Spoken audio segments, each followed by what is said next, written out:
Test 1, 2, 3 here in Winter Haven, Florida at 8:40 a.m. 7:40 feels like it's the daylight savings times.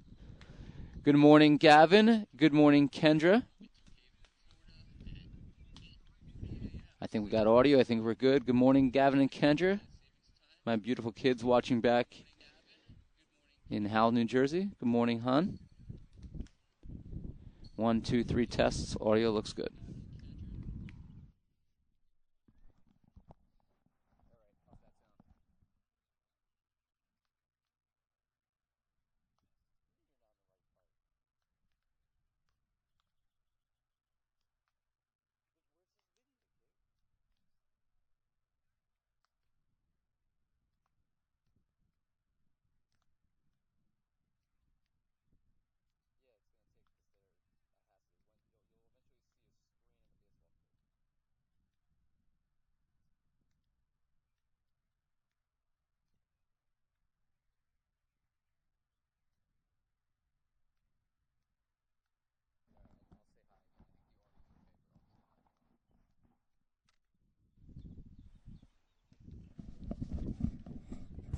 All right, test again. 1, 2, 3, 4. Good morning in Winter Haven, Florida. 1, 2, 3. Good morning, Gavin. Good morning, Kendra. Good morning, Catherine. 1, 2, 3. Test 1, 2, 3.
Good morning, everyone, and welcome to Winter Haven, Florida for today's broadcast of New Jersey City University Baseball here on the Green and Gold Network on day 2 of the 2012 spring trip at the Russ Matt Collegiate Invitational. Today, the Gothic Knights, fresh off a 1-0 win yesterday over Daniel Webster, take on the Green Terror of McDaniel College of Maryland.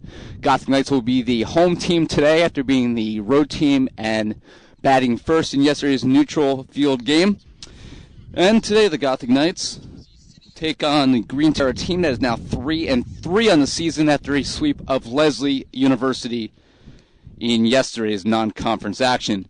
We'll give you today's starting lineup first for McDaniel, who will lead off here in just a moment. 6 New Jersey players on the roster for the Green Terror, most highlighted by junior right fielder Pat Christopher out of Union Beach, New Jersey. He was batting .520 on the season, 13 for 25. He's going to lead off today. Batting second is Tyler Jackow, playing second base, also from New Jersey, a junior from Colonia who played high school baseball at Colonia for NJCU assistant coach at Soleno.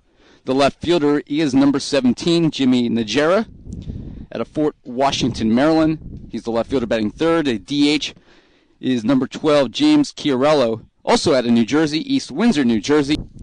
Shortstop batting fifth is number 32, Marshall Betts from Berlin, Maryland. First baseman is number 13, Ricky Lasota, out of Burtonsville, Maryland. Catching and batting seventh is number 7, Chris Longo, out of Monroe, New York. Third baseman batting eighth is number 9, Joe Fiore, out of Point Pleasant, New Jersey. He's actually the seventh, I said sixth, the seventh player from New Jersey. The center fielder is Brandon Hayward, batting ninth, freshman out of Salisbury, Maryland. Zach Jones will be the pitcher today for the Green Terror, wearing number 11. He's from Frederick, Maryland. Windy day here today, Winter Haven. And the Gothic Knights set to take the field. And here's your defensive alignment for the Gothic Knights. 2 players making their first career starts today for NJCU. Around the diamond, starting pitcher today will be Delio Catino, making his first collegiate start at NJCU. He'll be throwing to Ryan Winters, who will make his first start at catcher for the Gothic Knights. Alex Weinstein, Rob Roman at first and second, with Michael Martucci at short and Brian Bastillo at third. And around the horn in the outfield, Andrew Rivera in left, Michael Patterson in center, Matt Wagner making his first career start in right field for the Gothic Knights. Catino, who pitched 3 innings in relief in the Centenary loss on Wednesday, had 7 strikeouts but walked 3. He's got no decisions yet this year with a 5.40 ERA. Home plate umpire calling balls and strikes today will be Rick Castorina, and Elmer Jerkovitz will be the umpire.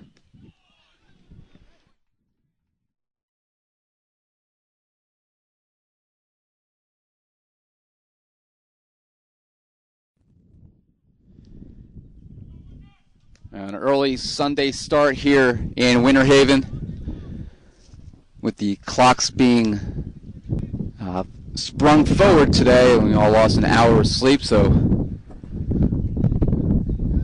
interesting to see if fatigue will be a factor at all. All the players were asleep, at least with the Gothic Knights, relatively early last night. This announcer was not. And thank you, Dunkin' Donuts, for the cup of hazelnut coffee this morning. And we will bring you Gothic Knight baseball today as the Gothic Knights look for their second win in a row to start the Florida trip. The Gothic Knights, for those who were not watching the game yesterday, that was their first 1-0 win since 1974.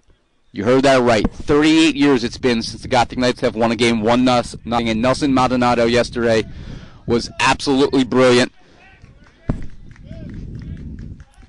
Wow, just 4 hits, did not walk a batter, hit 3.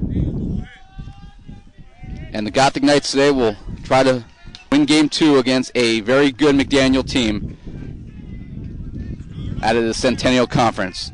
It'll be Dewey Coutinho against Pat Christopher to get going here.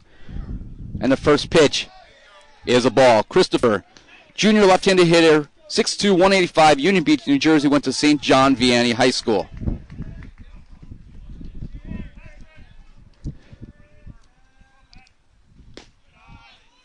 Fastball by Coutinho, and it's 1-1.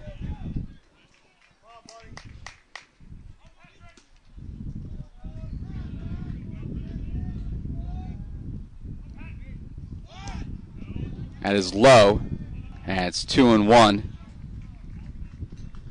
McDaniel yesterday defeated Leslie in Auburndale, 7-0 in game 1, 5-0 in game 2. They had lost their 2 prior games before that to Catholic and Stevenson, 4-1 and 10-6. 2-1 pitch.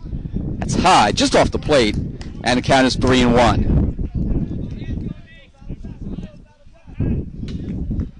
You can probably hear the wind blowing through the microphone. It is going right to left here today, early in the morning. Fastball right down the middle, and Christopher has a full count to begin today's game. Both schools, same school colors, both green and gold. Gothic Knights have silver numbers, though, today on their green uniforms. Strike 3! And Coutinho, with his 8th strikeout of the year, starts today's game with a K.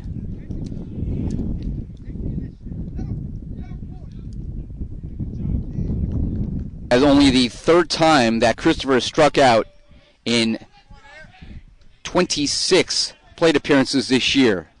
That will bring up Tyler Jackow, batting .333 early in the year.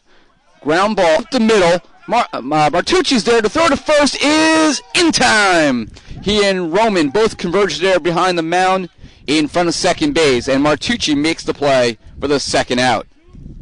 Martucci had a rough day defensively yesterday with a pair of errors.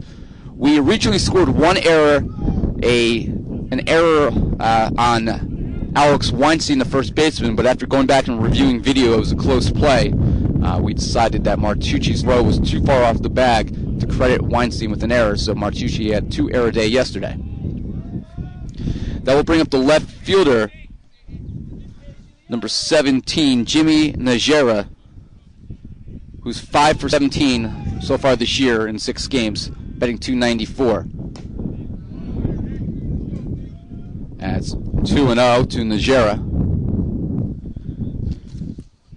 Najera, 5'9", 160-pound senior out of Washington, Maryland. Left fielder today. That's outside, and it's 3-0.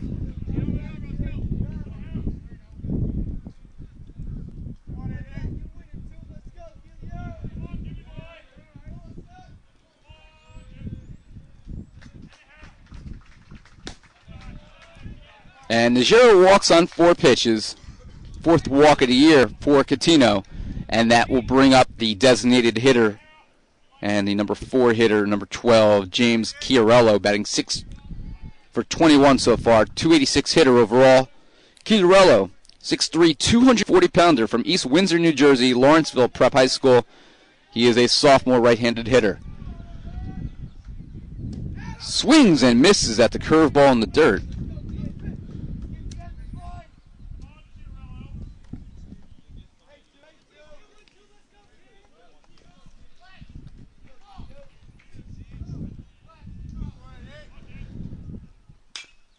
Popped in the air, Scheller right, Roman out, Wagner in, Wagner makes the catch, and the inning is over. So a strikeout, a ground out, and a pop out with a walk, and the Green Terror leave 1 on base here in the top of the 1st inning. No runs, no hits. Gothic Knights coming up in the bottom of the 1st inning in Winter Haven, Florida.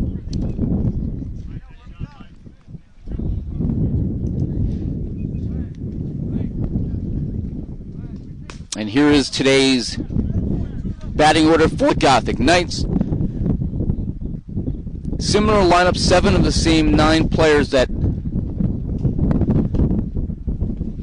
have seen time this year. 6 regulars, though, as Three players today are getting their first career starts. Two defensively. We mentioned Winters and Wagner. We'll have a new DH today as Coach Jerry Smith trying to get everyone some time. Andrew Rivera, who has been batting third and has had 2 hits in each of his first 2 games, will lead off today. The junior left fielder out of Edison, New Jersey, batting 4 for 10 on the year. Michael Patterson, who was the leadoff hitter in the first 2 games, will bat second today. He's hitting 500, 5 for 10 in the early going. The shortstop batting third is Michael Martucci, with the new DH Pete Senizin. He's had 1 at bat in his first year at NJCU. He's a cleanup hitter. Alex Weinstein, who had a 3-hit day yesterday, will bat 5th. Rob Roman drops to 6th in the order today. Matt Wagner bats 7th. Ryan Winters bats 8th. And Brian Bastillo will be the number 9 hitter to his third baseman. Going against Zach Jones, who's 0 for 1 with a 9.00 ERA in 4 innings pitched, 1 strikeout and 1 walk. Give you the defensive alignment here for McDaniel as Rivera steps in, the left-handed hitting junior co-captain for the Knights, and he looks at ball 1. Zach Jones throws to Chris Longo, Ricky Lasota at first, Tyler Jackow at second, Marshall Betts at short, Joe Fiore at third. Ball's low, it's 2-0. In the outfield is Jimmy Najera in left, Brandon Hayward in center with Pat Christopher roaming right field. 2-0 pitch. Outside corner. The curve there, it's 2-1.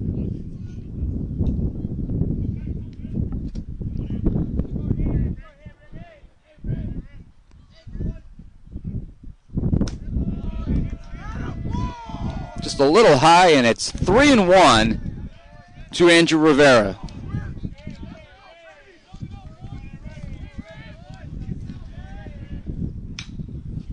In the air, foul off to our left, and the count is full at 3-2. Rivera, 2-year player for the Gothic Knights, started much of last year, a criminal justice major at NJCU. Faces a 3-2 pitch. Off the plate, ball 4, and Andrew Rivera draws a leadoff walk for the Gothic Knights.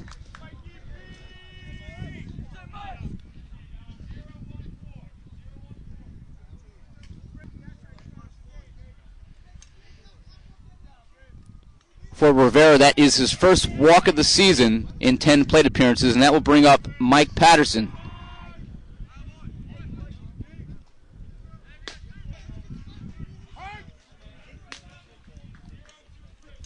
Patterson looks at strike 1. Patterson, 500 hitter so far this year, 5 for 10. He scored the only run yesterday in the Gothic Knights' 1-0 win over Daniel Webster. He scored from third on a infield ground out by Mike Martucci. Jones deals. That's fouled back over us. And I had no idea where the ball went. Everybody's ducking, so I just put my hands over my head and hope for the best. And it's 0-2. See, I'm used to being in a box in a booth. You know, if you get hit, you get hit. But here, you have no idea where it is. You're underneath the tree. No foul balls and no lightning. Those are the 2 things you don't want to get hit by today. As off the plate, it's 1-2. Andrew Rivera at first. No outs here in the bottom of the first inning. Throw back to first, and Rivera dives in safely.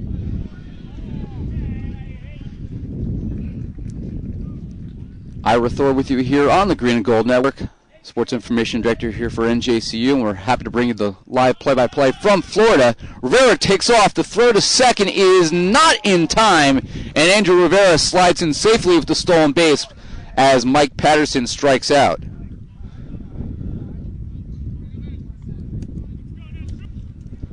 So with 1 away, the Gothic Knights have a runner in scoring position. That will bring up Mike Martucci, the redshirt freshman transfer from St. Peter's College, batting .250 early this year.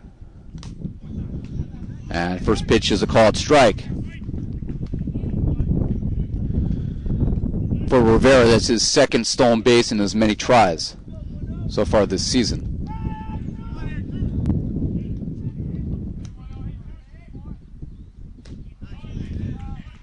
the outside corner, it's a called strike.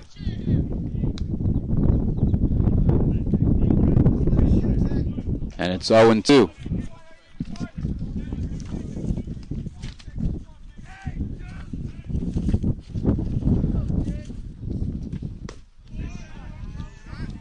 Just outside.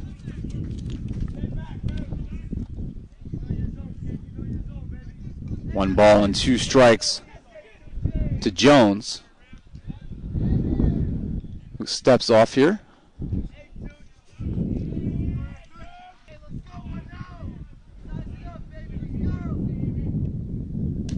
Off the plates, 2-2.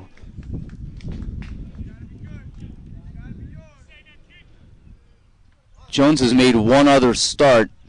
That was in a 4-1 loss to Catholic in Washington back on February 28th. Give you his line in a moment. 2-2 pitch. Popped off the screen, foul right in front of us. And it remained 2-2. In that game, Jones gave up just 3 hits, 2 earned runs. He struck out 1, he walked 1 in 4 innings.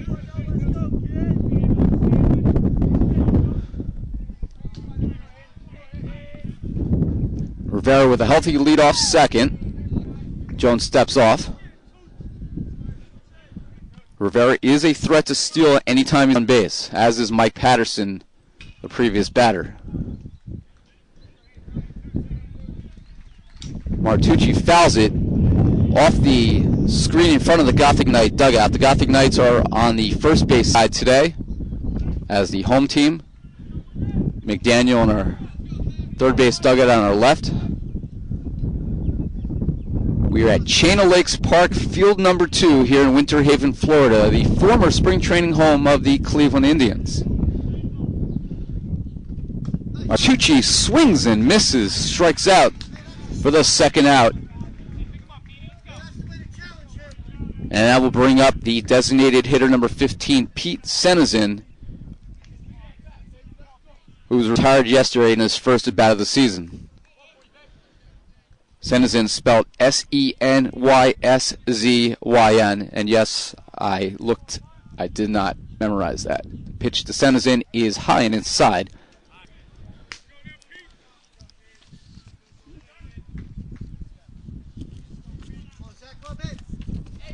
Senizin is a junior, 5'9", 165-pounder. He's a transfer to NJCU from Carteret, New Jersey. Senizin swings and misses at that one. And it's 1-1.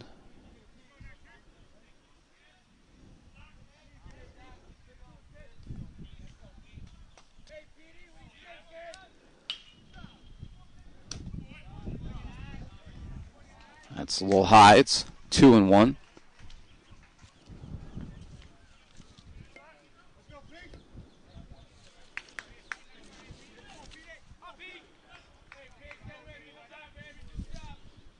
Senizin, an accounting major at NJCU, looks at strike 2.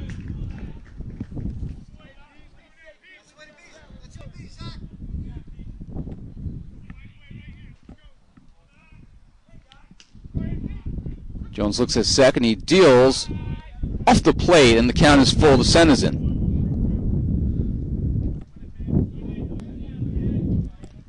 Overcast day here in Winter Haven. Blue skies to our right. I believe that's east. Overcast in the outfield and to our left. 3-2 pitch coming to from Jones here to Senizin, but he steps off first.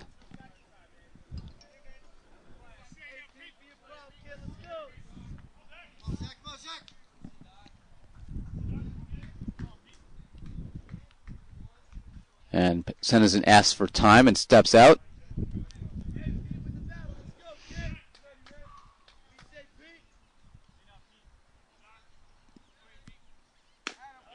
And that's a little high, ball 4, and NJCU with the second walk of the inning, third walk of the year, given up by Zach Jones, and the Gothic Knights have runners on first and second with 2 outs for freshman first baseman Alex Weinstein, who had the first 3 hits of his career yesterday. He's now 3 for 9 overall. He also had a couple of stolen bases, so an all-around good day for Weinstein, who fouls that one off to our right. Weinstein's whole family is on the trip. His mom and his dad. Also his grandparents who lived down in Miami drove up. Not his whole family, but a good number of family members on the trip. And speaking to his dad, Adam, who's 6'6", 6'7", and played basketball at McDaniel College. That's a called strike. Played basketball at McDaniel College in the early 80s when Brooklyn was a Division I program. Weinstein stands at 6'2", and I list him at 225 pounds. As he swings and misses to end the inning.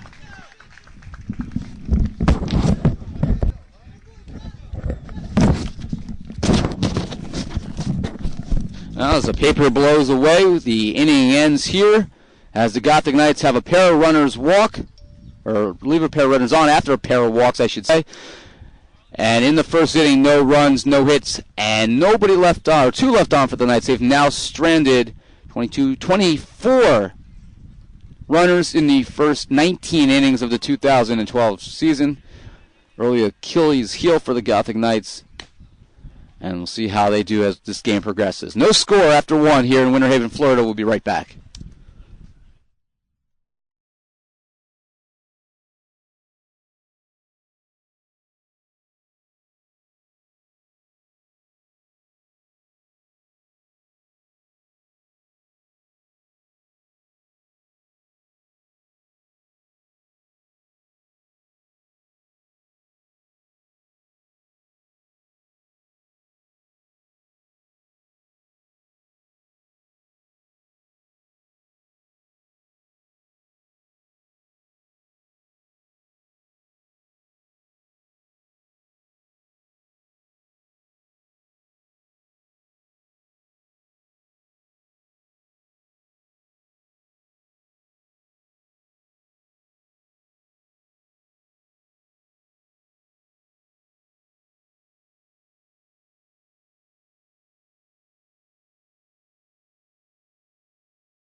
Back to the second inning, and the leadoff hitter will be Marshall Betts, and he looks at ball 1.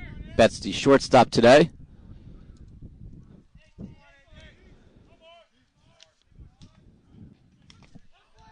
And he's hit by the pitch. And McDaniel has hit second base runner of the game. That will bring up the first baseman, number 13, Ricky Lasota, 6'3", 205 pounds, out of Burtonsville, Maryland, a senior, batting .294 early this year, 5 for 17. And he looks every bit of 6'3".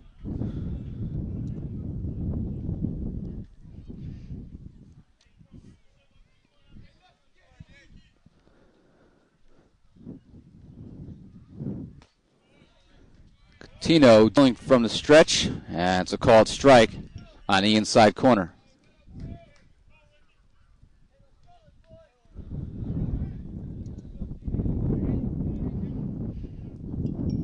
Betts is at first, in the air, left field. Rivera goes back, and it is gone. Lasota with a home run as Rivera drifted all the way back to the fence. Couldn't go back any further. First home run allowed by the Gothic Knights this season as Lasota hits one deep to left, and McDaniel takes a 2-0 lead.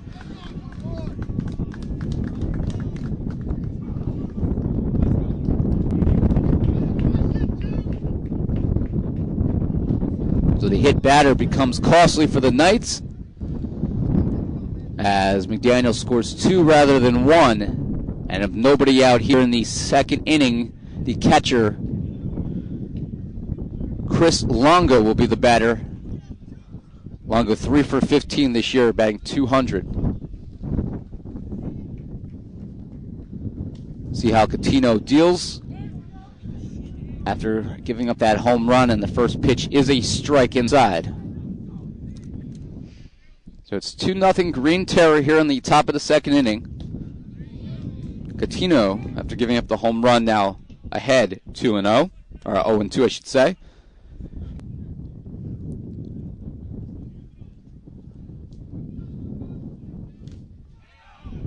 And swing and a miss as Winters is able to hold on to the foul tip for the second strikeout and the first out here in the second inning. That brings up the number 8 hitter, the third baseman, number 9, Joe Fiore, who is 2 for 13 so far this year, hitting 154. And he swings and misses at the first one.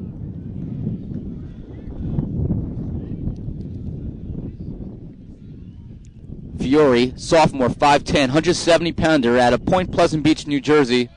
Swings and misses that one. It's 0-2. Point Pleasant Beach High School. As you mentioned earlier, McDaniel has a very sizable representation from the state of New Jersey on this year's roster as they take on a team from New Jersey today. Fouled back towards me, and you see the foul ball dribbling right there behind home plate, and it remains 0-2.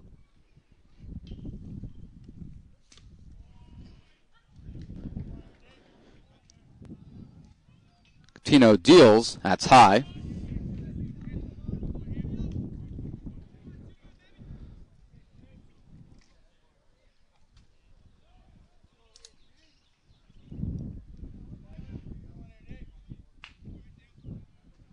The 0-2 pitch, the 1-2 pitch I should say, and that's fouled off right in front of the Gothic Knight. That dugout off the fence there is assistant coach Matt Solano comes out to return the ball. There is no scoreboard here, so we're going off what we have here on the computer. Check swing, and first base umpire Elmer Kirkovitz says he did not go around, so it's 2-2. And there is no scoreboard. We are keeping the official stats here, and you can see the live stats for today's game also at NJCUGothicKnights.com. That is high, and suddenly Catino, who ahead 0-2, finds the count full at 3-2. One out here, 2 runs home for McDaniel. They lead 2-0. Catino deals, pops straight up, and I duck again, and the ball's behind me.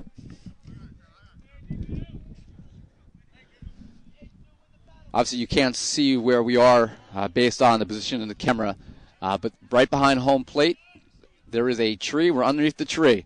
That's fouled back off the screen and back onto the field of play.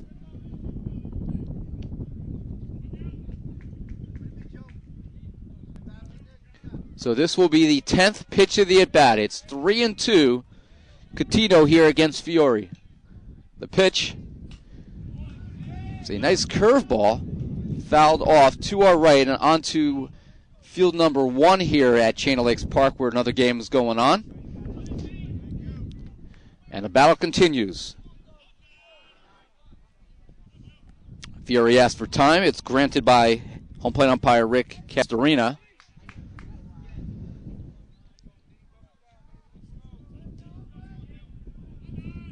Pitch by Catino. Hit in the air. Deep center field. Patterson going back. It's going to be caught. He could not catch it. It was in the webbing of his glove as he hits his hand on the field, trying to make the diving catch.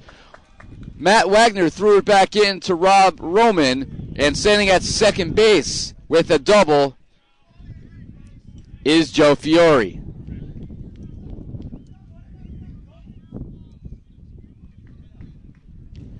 And with one out, that will bring up the center fielder, Brandon Hayward, who's 3 for 16 this year, 188 hitter. Got an RBI opportunity here.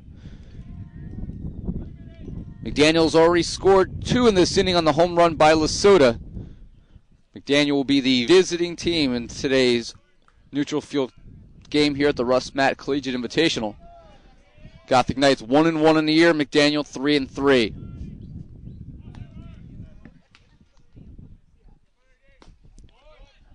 fastball called strike.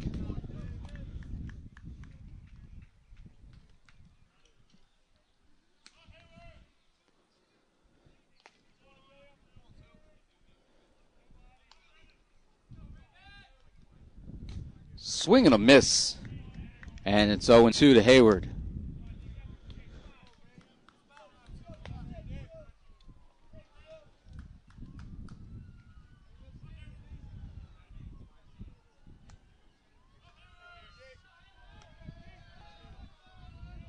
Tino looks at second. Has an 0-2 pitch here to the number 9 hitter. Swing and a miss. Third strikeout of the game as Hayward goes down swinging. And there's 2 away. And now we'll bring up Pat Christopher, the right fielder, now hitting 500 on the year, 13 for 26.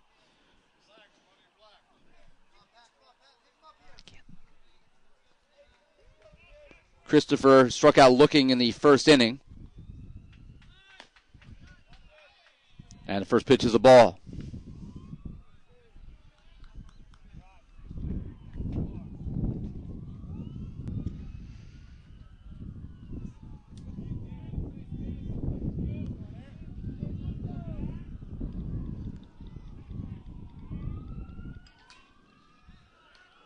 In the dirt, Winters sees the ball at his feet, picks it up, and it's 2-0.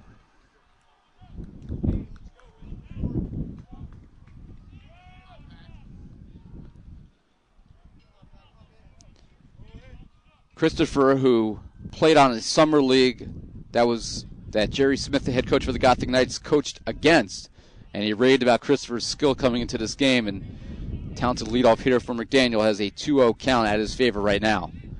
Pitch by Catino. Low, and it's 3-0. Want to say hello to my children, my 9-year-old son Gavin, my 5-year-old daughter Kendra, and my wife Catherine watching today's game back in Howell, New Jersey. The 3-0 pitch by Catino. And it's a strike. It's 3-1.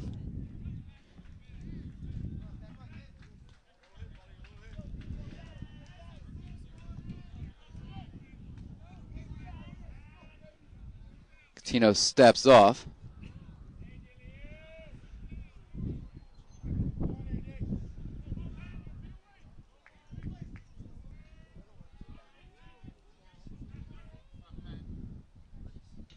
And that's high for ball 4.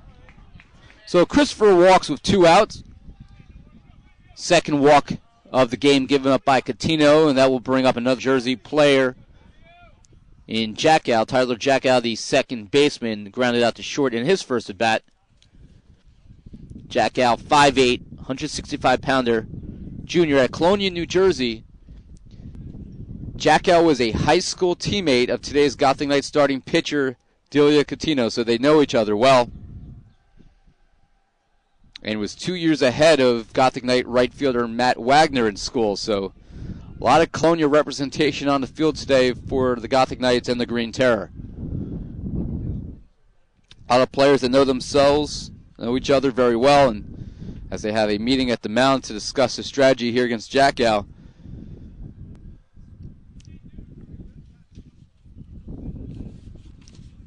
Coach Smith was talking to me before the game. Actually, another connection between NJCU and McDaniel here. Coach Smith's wife, Michelle, her cousin, JT Katowski, was a freshman on the McDaniel College football team this year.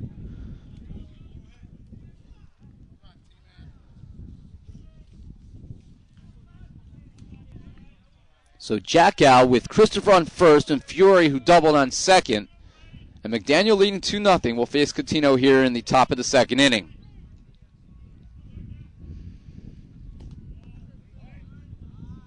As low and off the plate.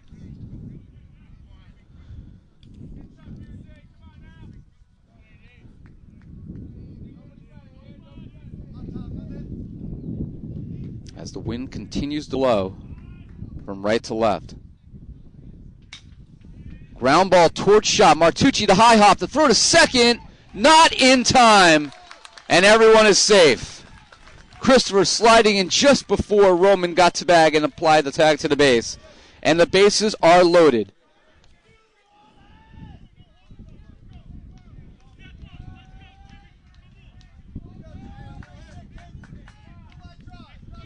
And that will bring up the left fielder, Najera, who walked in his first plate appearance in the first inning. Jackow at first, reaching on the fielder's choice. Christopher at second, Fiore at third. It's 2-0. Najera is the 8th batter of the inning for the Green Terror. Coutinho trying to get out of trouble. Curveball just inside.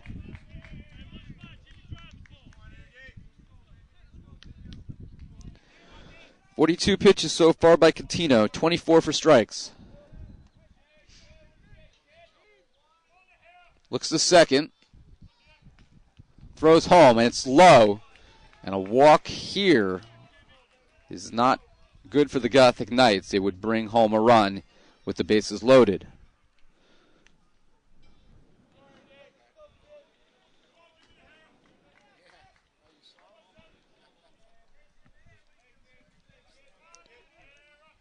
.20 pitch here by Coutinho to Najera. And it's ball 3. And the count is 3-0 with the bases full.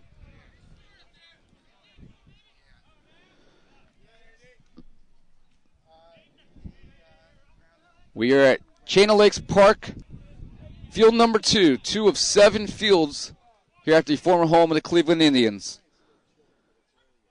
Pitch by Coutinho as a called strike. As Najera throws the bat away, and they'll have to go pick it up.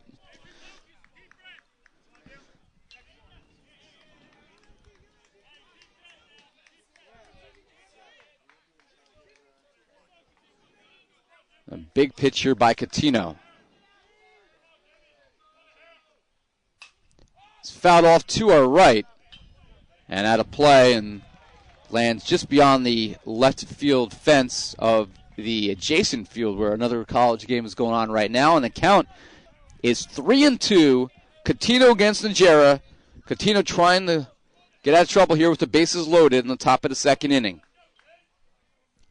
The pitch, and it's inside corner, strike 3 looking, and Coutinho gets out of trouble here in the second inning, leaving the bases full of Green Terror. In the second inning for McDaniel College, 2 runs on 2 hits. The bases left full. We head to the bottom of the second inning here in Winter Haven, Florida.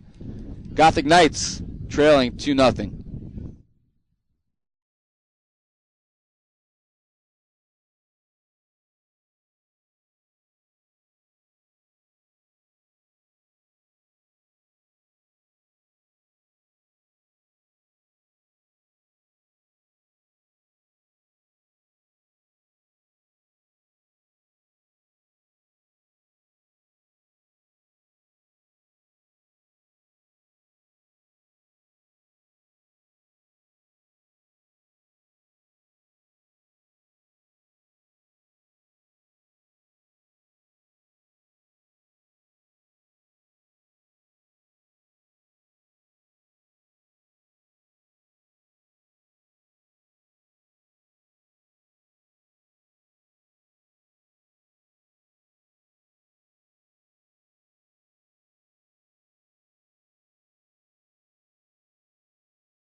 Back here for the bottom of the second inning, Ira Thor here in Winter Haven, Florida.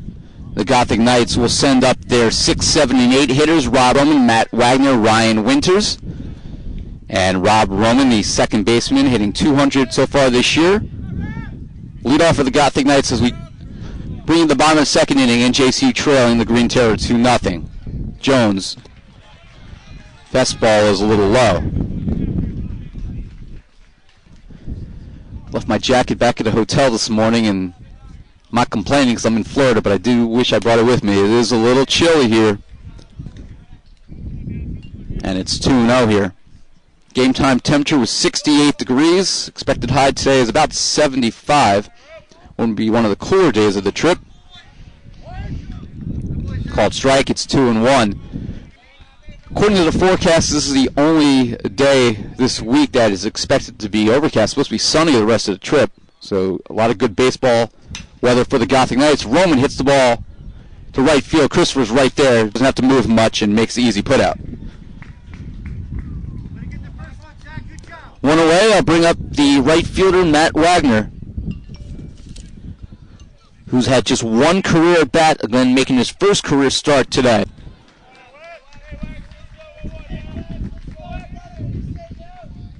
Very talented freshman right fielder for the Gothic Knights. And he looks at ball one.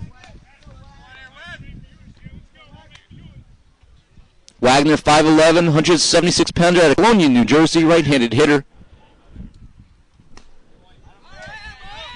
And it's 2-0.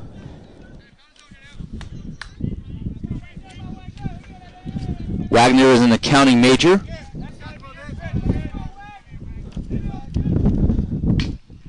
Chopper to third. The throw will be not in time, as Joe Fury had to wait for that one to come down before he can grab it and throw to first. And Wagner's able to beat it out. So a single to third base. First hit of the game for the Gothic Knights, and that will bring up Ryan Winters, the junior transfer from Sussex County Community College from Hackettstown, New Jersey. First career start. Winters came in the centenary game and hit 2 for 3. He didn't play yesterday.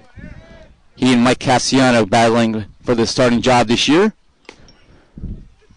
And the first pitch is off the plate.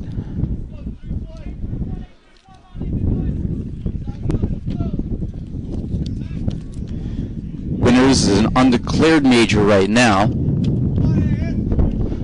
Ryan works in my office, and you can see him working the scores table at all basketball games. That pitch is a pitch out. Wagner diving back in. Count is 2-0. Ryan's mother, Marianne, his brother, Pat, are both on the trip. I met them earlier. Watching Ryan make his first start as a Gothic Knight, right-handed hitter. That's on the inside corner. 2 balls and 1 strike. Winters, 5'10", 175-pounder out of Hackettstown, New Jersey, in Warren County. The only player from West Jersey on this year's team, Northwest Jersey. There goes Wagner. That's fouled off to our right and onto the adjacent field. It's got to be a little frustrating if you're playing another game and foul balls keep coming on your field, but the way the complex is set up, there's so many fields and really direct perimeter and adjacent to each other. In a lot of situations like field 1 and 2 are here, there's no netting in between, and foul balls will wander.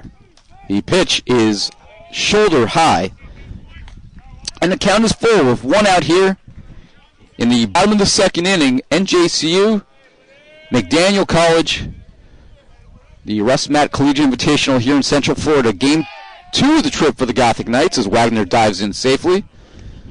NJC yesterday scoring 1 in the top of the 8th inning, and Nelson Maldonado with his 4th complete game of his career. Winters flies it down the right field line. Christopher comes in, makes the catch for the second out as Wagner gets back to first.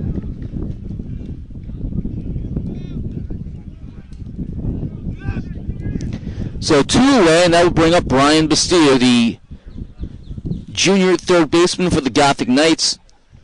5'10", 185-pounder out of Jersey City, New Jersey, Hudson Catholic High School.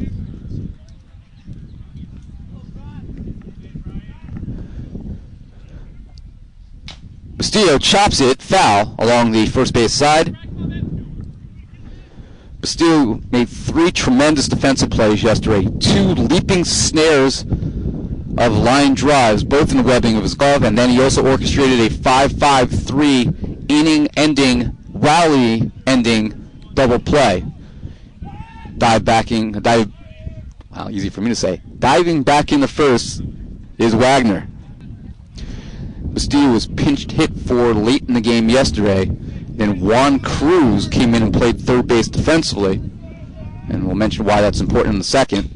Bastillo grounds it to first. Right there is the first baseman, Lasota, who steps in the bag to end the inning.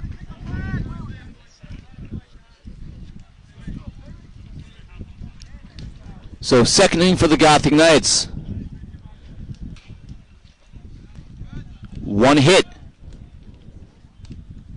and one left on base as Wagner picks up his first career hit, and the Gothic Knights will head to the third inning trailing McDaniel 2-0.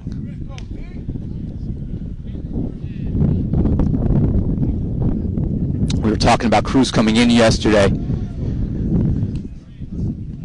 and on the inning or the game-ending play between NJCU and Daniel Webster, where the Eagles hit a single to shallow left field, Rivera, the left fielder for the Knights, hit Cruz, who was the cutoff man, with a perfect throw. Cruz fed Mike Cassiano with a strike at the plate.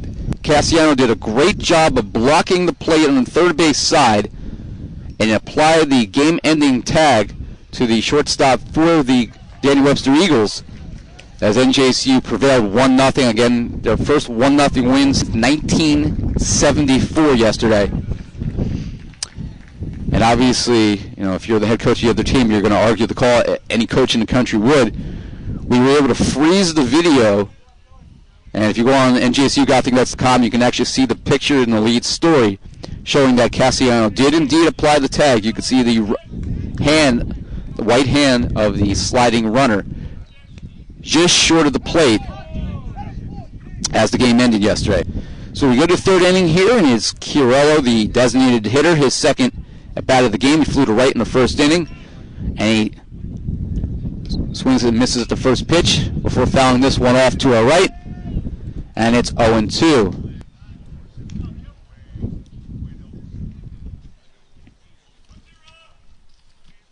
Chiarello, 6'3", 240, as we mentioned before, one of, I believe, 7 players on the roster for the Green Terror from the Garden State, as that's fouled off into the screen behind home plate. No balls and 2 strikes to Chiarello here. Top of inning number 3 here in Winter Haven, Florida.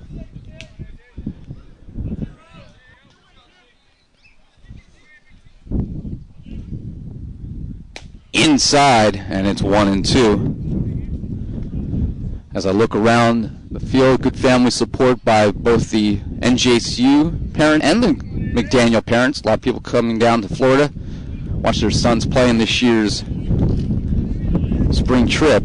As blocked by winners, it's 2-2 as the wind begins to pick up a little more.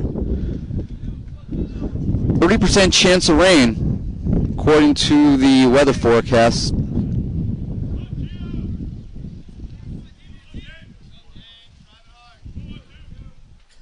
Swing and a miss on a changeup by Coutinho, and that's the first out here in the third inning. As the 4th strikeout so far by Coutinho, he had 7 in less than 4 innings of work on Wednesday. That will bring up the shortstop Betts, who was hit by a pitch and later scored in the second inning, scoring on a home run by Lasota. That first pitch is high.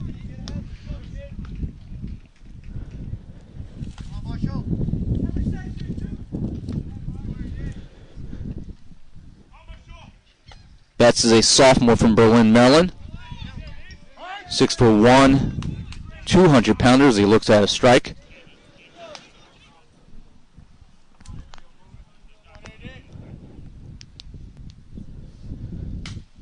Popped, foul, off to our right, and onto the field of play on field number 1.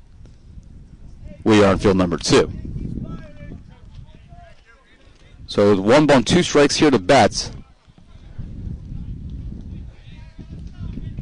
Coutinho deals, in the air, shallow right center field. Coming is Wagner, dives, and he makes the catch. For the second out here in the inning. Nice play by Wagner. Don't know if he actually had to dive to make the play, but style points for him, and NJCU has retired the first two batters here, and it'll be the first baseman Lasota, who homered to left field in his last at bat, and he's accounted for both RBIs in this game.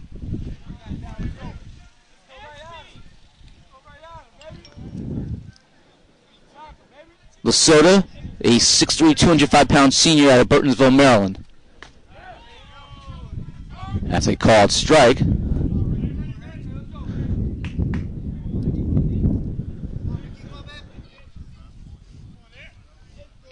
Tina will see how he deals with Lasota here. Check swing. He went around, and that's strike two. McDaniel has a 2-0 lead over the Gothic Knights. You're watching today's game on the Green and Gold Network. We thank those of you watching, whether you're an NJCU fan or a McDaniel fan, as we bring you live action of every NJCU game on this trip. Ball gets away from Winners.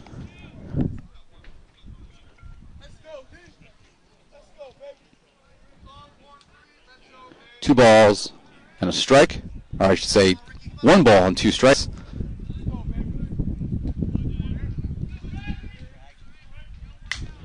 It's fouled off again to our right, and they're going to start hitting us pretty soon.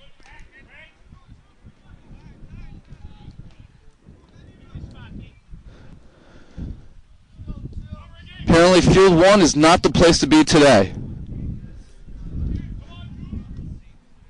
A lot of right-handed hitters in this game. Swing and a miss. Second strikeout of the inning. 5th for Catino. And it's a 1-2-3 inning for the Gothic Knights sophomore.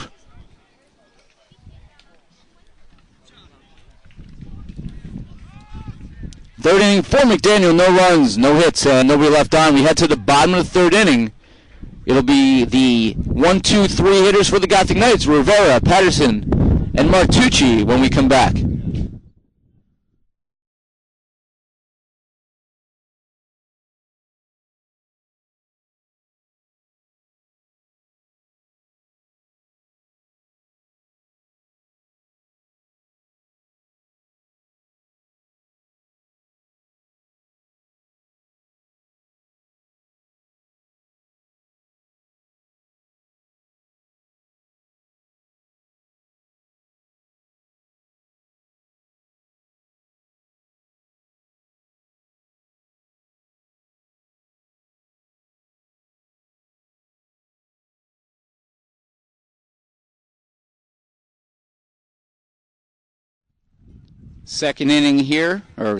Third inning here in game 2 of our spring trip. McDaniel leading the Gothic Knights by a score of 2-0.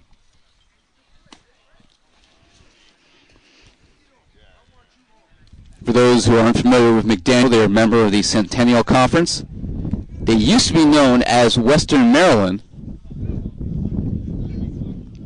and their head coach, Dave Siebert, is in his 32nd season with the Green Terror, his alma mater. He has 394 career wins entering today's game. Jones, first pitch to Andrew Rivera, the left-handed hitter for the Gothic Knights, is fouled off to our left. Special thanks to Luke Stilson, the sports information director for McDaniel, for providing some good information on today's game. Rivera hits in the air, left field, settling underneath and making a catch is Najera for the first out. So one away here in the bottom of the third inning. Mike Patterson, the center fielder, his second bat of the game. He struck out swinging in the first inning, I should say. Patterson now hitting .455 this year. Mike Patterson, a biology major for the Gothic Knights. And as we mentioned yesterday, he has a career goal of becoming an orthopedic doctor. Patterson hit in the air, center field, backing up, and reaching up and making the catch is Brandon Hayward for the second out. So 2 away, and that'll bring up the shortstop Mike Martucci, who struck out swinging in his first at-bat of the game. Martucci from Bayonne, New Jersey. Went to St. Peter's Prep High School.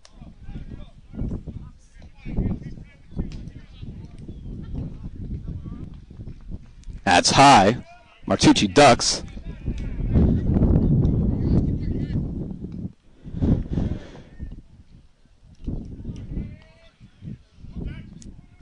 Jones, curveball, caught the outside part of the plate. 1-1. Jones has thrown 46 pitches early on, 27 for strikes. Deals here, right down the middle. 1-2.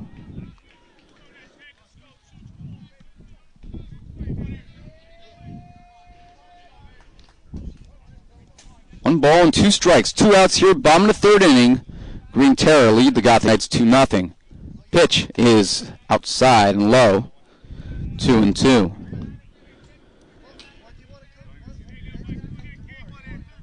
Jones is the ace of the staff. He's went into the season listed as the ace. Martucci straight away center field, and once again Hayward doesn't have to move much, and he makes the catch as the 3rd inning comes to a close here in Winter Haven. 3 fly ball outs, no runs, no hits, and nobody left. We head to the 4th inning. NJCU McDaniel, Green Terror lead NJCU 2-0.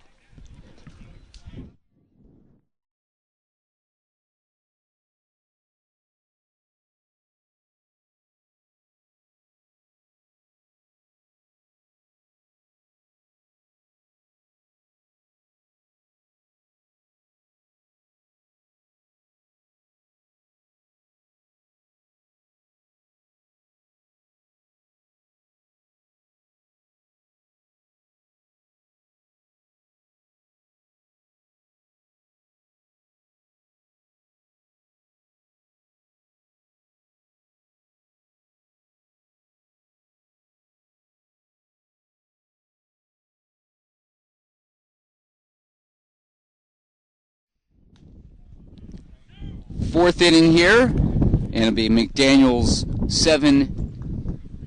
6, 7, and 8 hitters. Longo, Fiore. No, I was right the first time. 7, 8, and 9 hitters. Longo, Fiore, and Hayward due up.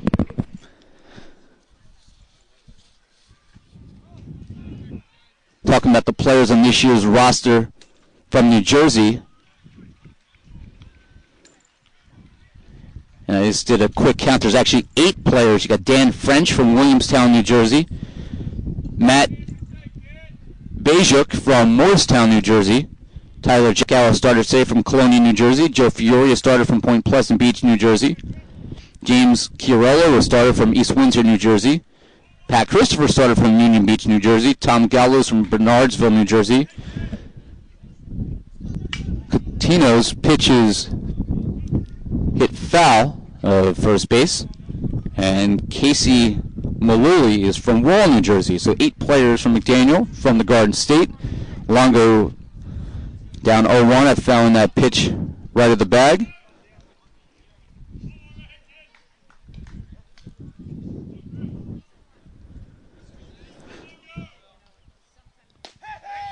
Swing and a miss. Nice pitch by Coutinho, completely fooling Longo, and it's 0-2.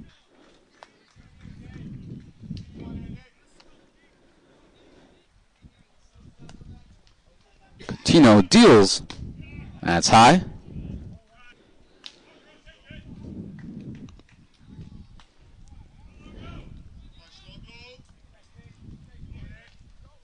One ball, 2 strikes.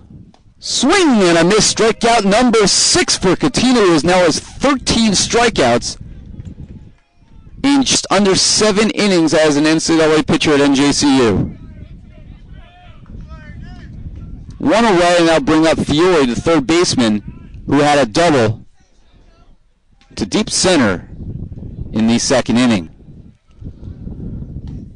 Curveball is a called strike. McDaniel has a very interesting annual tradition that they do in their spring break. We'll tell you about that in a moment. That's off the plate, 1-1. There's a best dress contest that they have every year. And this year's winner, according to information I was told in the dugout before the game, as that's hit in the air again to center. Patterson drifts back, settles underneath, and makes the catch for out number 2. And I got to thank Luke Stilson, the SID from McDaniel, for telling me I should probably go investigate this contest. Andrew Monger, the sophomore pitcher from Elliott City, Maryland, was this year's winner. Wore a green blazer with a bright yellow, obnoxious pair of pants, according to Matt Bajok, who described the outfit. Hayward up now, the center fielder. Looks at ball 1. He also wore a white shirt with a black tie, and apparently this is a tradition every year that the players partake in on their spring trip. As Hayward swings and misses at that fastball. So a fun little tradition here by the Green Terror. So congratulations, I guess, to Andrew Monger, this year's best dress, as my roster goes flying. And Mike Patterson makes the catch to end the inning. As I go pick up my flying papers, we'll let you know that as that ball was caught in left center field, no runs, no hits, and nobody left, 2 fly ball outs. We head to the bottom of the 4th inning with the McDaniel Green Terror leading the NJCU Gothic Knights 2-0.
Fourth inning here in Winter Haven, Florida, and the Gothic Knights will have their 4, 5, 6 hitters, and Pete Senzen steps to the plate for the Gothic Knights.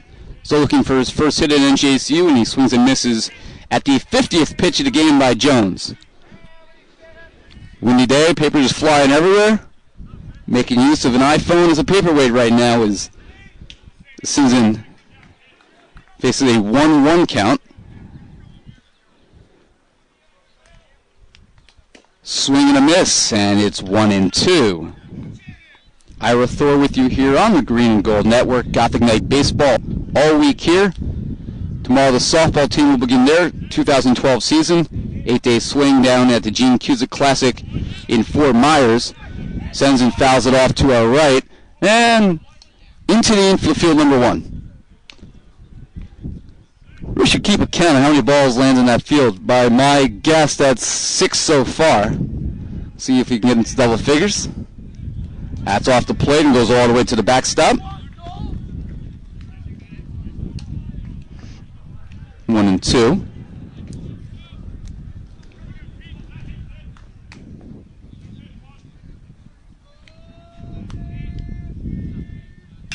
Tennyson, fly ball, right field. Christopher coming in and settles underneath, puts it away for the first out.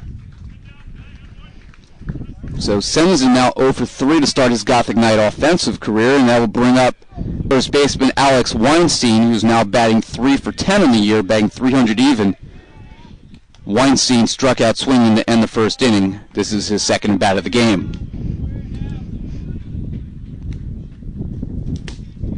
And first pitch is a called strike.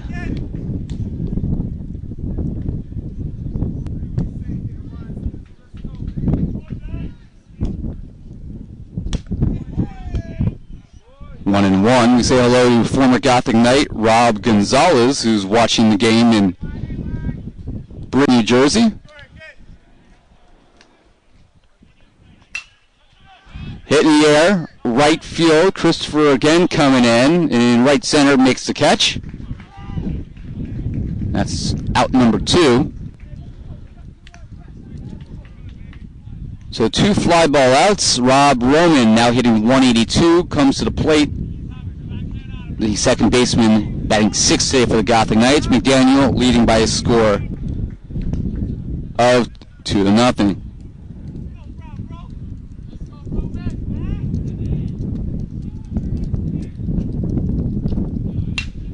Roman, ground ball towards second base. And the throw is made in time by the second baseman.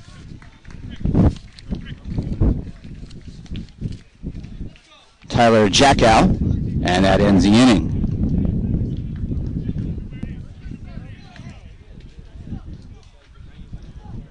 No runs, no hits, nobody left on. We head to the 5th inning. It's 2-0 McDaniel.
Fifth inning here in Winter Haven, 2-0 McDaniel. 2 runs, 2 hits for the Green Terror. No runs, 1 hit for the Gothic Knights. Both pitchers doing a fine job today, and Duo Catino's got 6 strikeouts in 4 innings of work. Will face the leadoff hitter, the right fielder, Pat Christopher. And pitches ball 1. Christopher is 0 for 1 today, struck out and walked.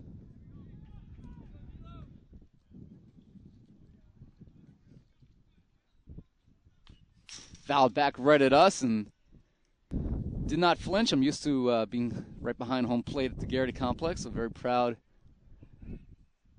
that I no longer flinch. It only took me 7 years to be able to do that. 1 ball, 1 strike. The wind continues to pick up. That's hit in the air. Foul off to our left this time and near the concession stand about 150 feet behind me. And it's 1-2. Say hello to Dave Armstrong, Gothic Knight alumni, watching today's game in the Baltimore area. Rooting for NJCU, not McDaniel, which is in Maryland.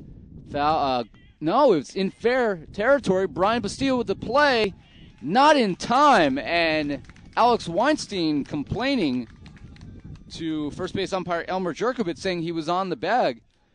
Brian Bastille, I thought that ball was foul initially. And Bastille was able on 1 hop make the snare and throw to first, but not in time as Christopher with the 3rd hit today for the Green Terror. That's his first hit of the game. An infield single. With nobody out, that'll bring up Tyler Jackow.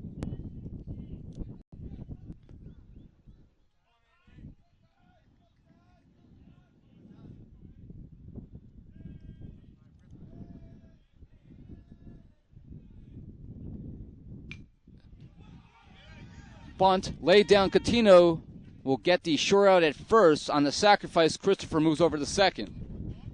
So good bunt by Jack Hell along the first base line, not leaving many options there for Catino. Well executed sacrifice.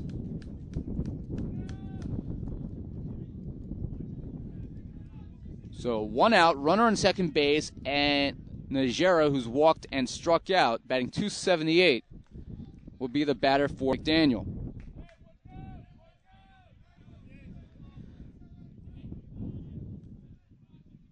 And Catino steps off.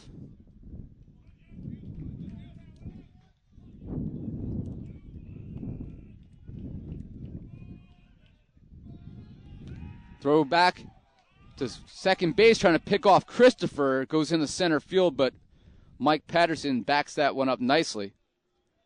And Christopher is unable to advance.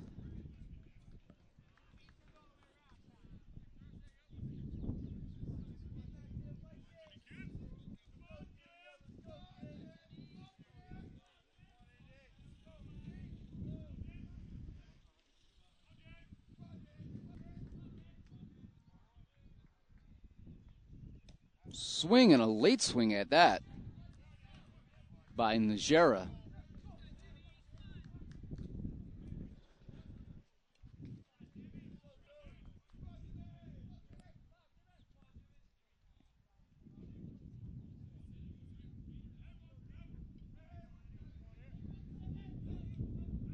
And Coutinho steps off.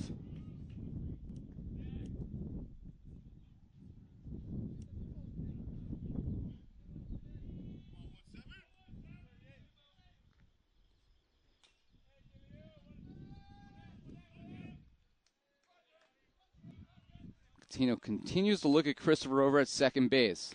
Swing and a miss. Coutinho throwing hard. He's ahead 0-2.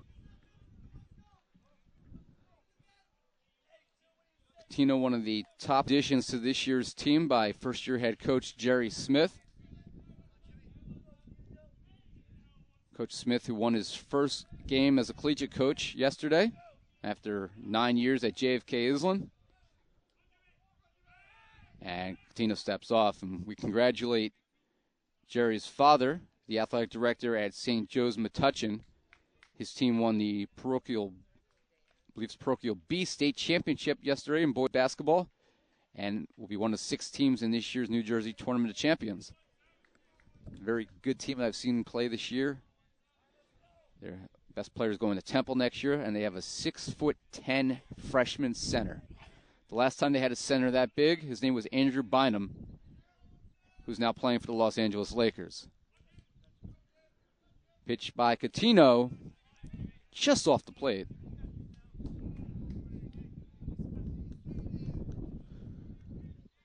One ball and 2 strikes.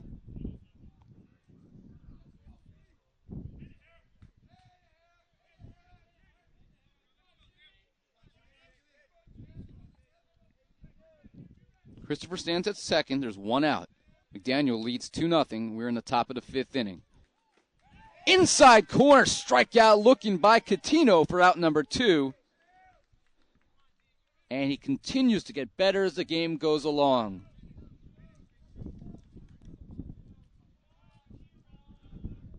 That's now career-high 8 strikeouts by Coutinho, who had 7 in a relief appearance last week. He's only walked 2 today in 4 2/3 innings. And I'll bring up the designated hitter, Chiarello. Chiarello grounds it to short on the first pitch. Martucci can't handle it. Throw to first is in time. And the inning is over. Martucci initially knocked it down and needed a second to gather it before throwing to first, as Christopher singles but is stranded at first. Or I should say at second base, as the next 3 batters were retired. 5th inning, no runs, 1 hit, 1 left on. We head to the bottom of the 5th here in Winter Haven, Florida. NJCU and McDaniel, with McDaniel leading 2-0.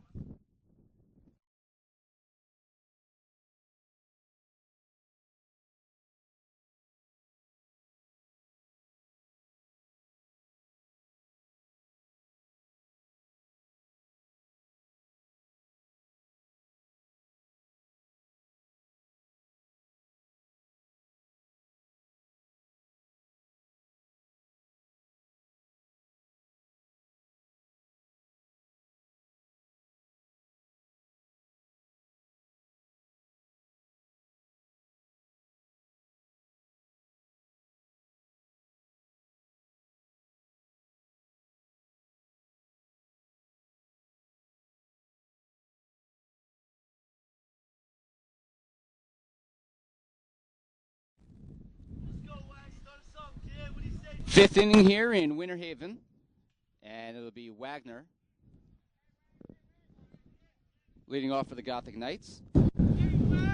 Wagner with his first career hit in his last plate appearance on a single to third base, and Wagner. Where's number 32 for the Gothic Knights? Looks at ball one.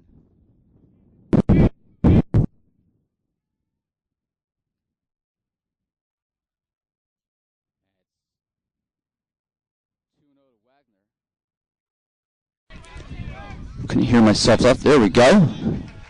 Brief microphone problem. Ground ball to third. That's going to get through the left side of the infield for another hit for Matt Wagner. 2 hits today for the Gothic Knights. Wagner has both. And that will bring up Ryan Winters.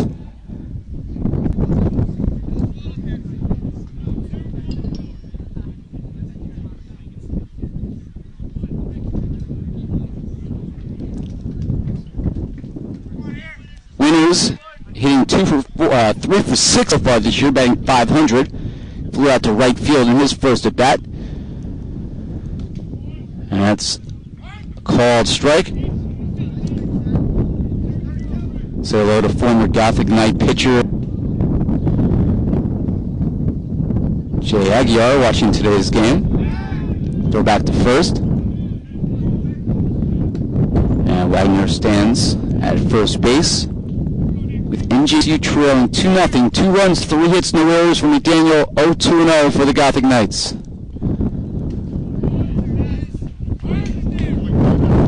Good pitch there by Jones. 64 pitches now in the 5th inning for Jones. 38 strikes.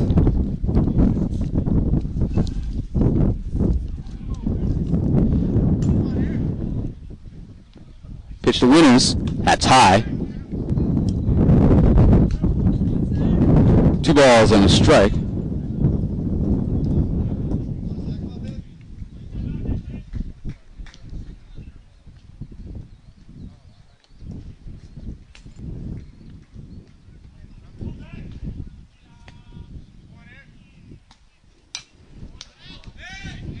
Popped foul onto the adjacent field.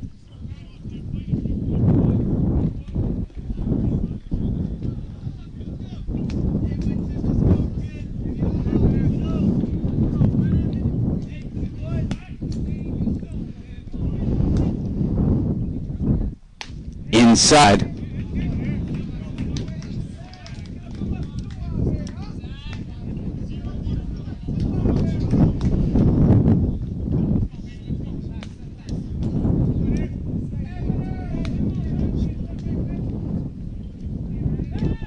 Throw back to first. Wagner in safely.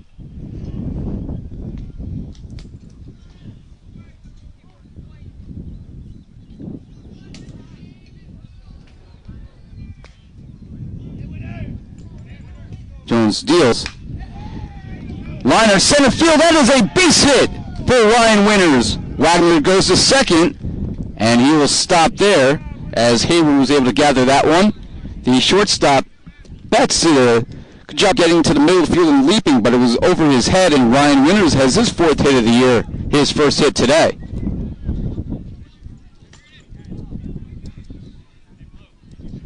And that will bring up Brian Bastille, the Gothic Knight 3rd baseman, who grounded out unassisted to first base to end the 2nd inning. He's hitting now 200 on the year, trying to bring that average up.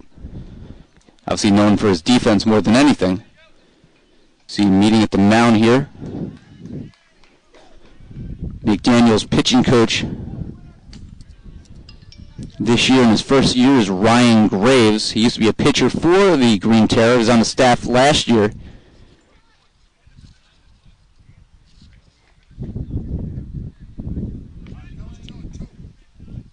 He's done a nice job as pitching coach so far, as the team ERA coming in is 2.72 after being 5.15 last year.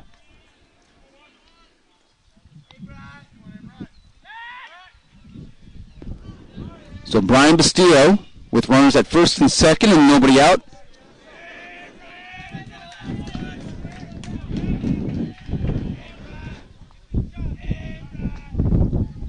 Bastille shows bunt, fouls it off the screen in front of us. for strike one. Pair of teams that struggled last year but are at 500 right now. The Gothic Knights last year won 4 of their 5 final games to get to the 10-win mark. McDaniel was 12-20 last year. That's a ball, 1-1. Of course, the Gothic Knights play in what is arguably the best conference in the country in baseball, the New Jersey Athletic Conference. A league that has won 25% of all national championships in the history of Division III. And notable last year is the Gothic Knights swept Montclair State for the first time ever. Teams have been playing since the 1930s. It's the first time the Knights ever swept a season series from Montclair.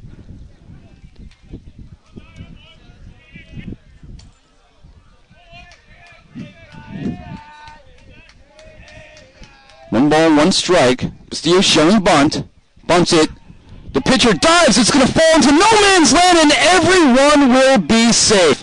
Brian Bastillo, trying to sacrifice everyone over, gets on board safely himself with an infield bunt single as Jones dove to try to catch it, and no one was in position to field it. And the bases will be loaded. We're back to the top of the order, and Andrew Rivera will come to the plate.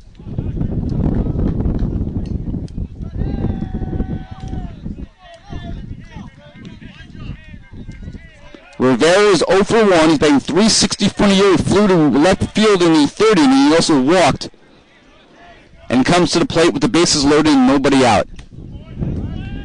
Fastball just off the plate.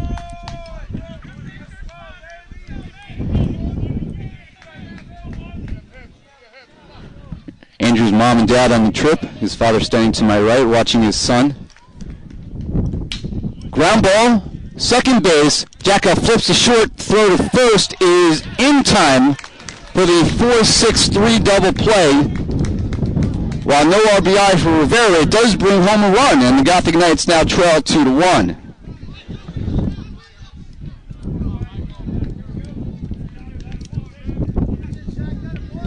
Winters, by the way, goes to third on that, as Matt Wagner scores his first collegiate run, and it's 2-1, and that'll bring up the center fielder, Michael Patterson. Patterson hit in the air. Shallow left field. Coming in is the left fielder sliding, and making the catch was Niger to end the inning as Patterson swung at the first pitch. So the Gothic Knights load the bases. They can only bring home one, but they do make it a one-run game. 1 run on 3 hits, 1 left on. We head to the 6th inning. McDaniel leading NJCU by a score of 2-1.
We head to the top of the 6th inning here in Winter Haven. McDaniel coming to the plate. Their leadership has been cut to 1. It's 2-1 now. 2 runs, 3 hits, no errors for the Green Terror. 1 run, 4 hits, 3 of which came in the last inning. No errors for the Gothic Knights. And the shortstop Betts comes to the plate, and a curveball is a strike 1 by Catino. Betts now hitting .174 in the year. He was hit by a pitch and scored in the second, flew to right field in his last at bat in the third, and it's now 1-1.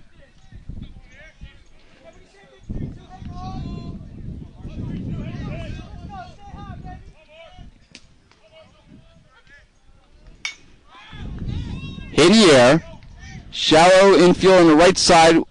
Calling off everyone is Rob Roman, and he makes the catch for the first out. And that will bring up the first baseman, Lasota, the number 6 hitter who homered in the second inning for both McDaniel runs. He also struck out swinging in his last at bat. As the wind continues to pick up, I'm sure those of you at home can hear it blowing through the headset microphone. See how Coutinho deals with Soda here. And first pitch, curveball off the plate. Soda swings and misses. 86 pitches by Coutinho, 56 for strikes. But that's really deceiving because he has been very, very good in the last few innings. Right center field, fly ball, Wagner underneath, and he makes the catch. 2 away now. And that will bring up the catcher, number 7, Chris Longo, who has struck out swinging twice so far, as Coutinho has fanned 8.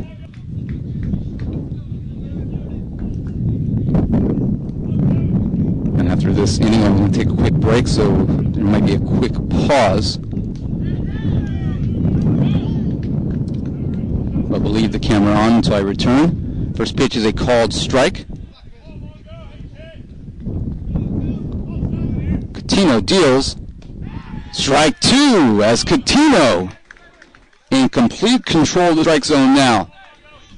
It's a little wild early on. But the sophomore in his first year at NJCU pitching very nicely now. Another pop-up. Middle of the infield, Coutinho. And it falls in as it was called off and falls in between Coutinho, Weinstein, and Bastillo. And Longo gets an infield hit.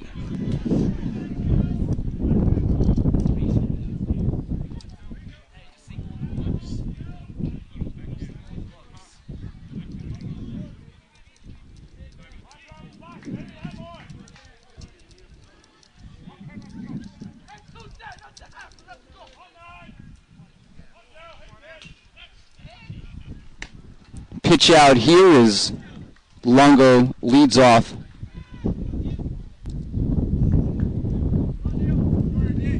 First base, and Fiore now the batter. And it's a ball.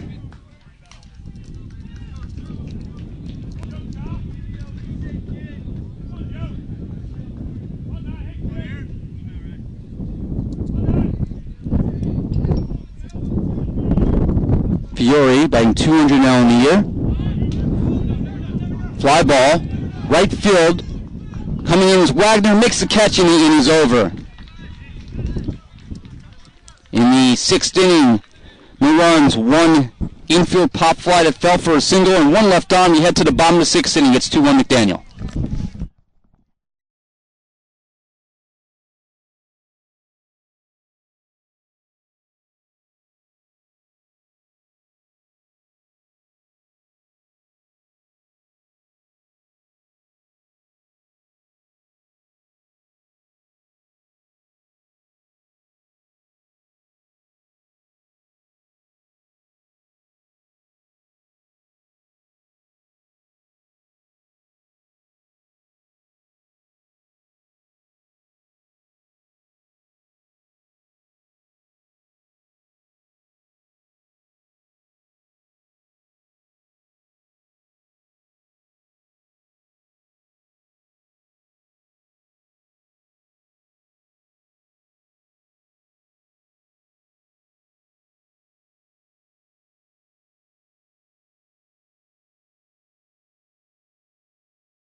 Bottom of the sixth inning here is Martucci's up. It's a 1-1 count, and I just sprinted a little bit, but we're back.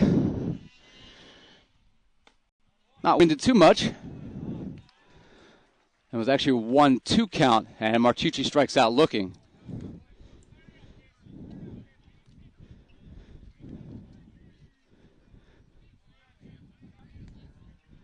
That is the fourth strikeout for Jones. It's his first dose since he struck out all three batters in the first inning. And that will bring up Senazin, the Gotham Knight designated hitter, looking for his first hit.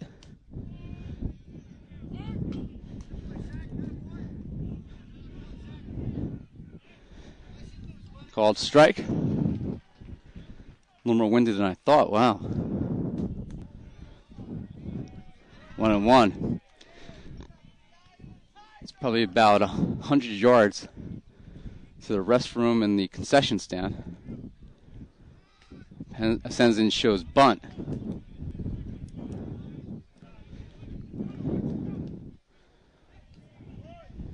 Check at first base, and Senazin did not offer to pitch. It's 2-1.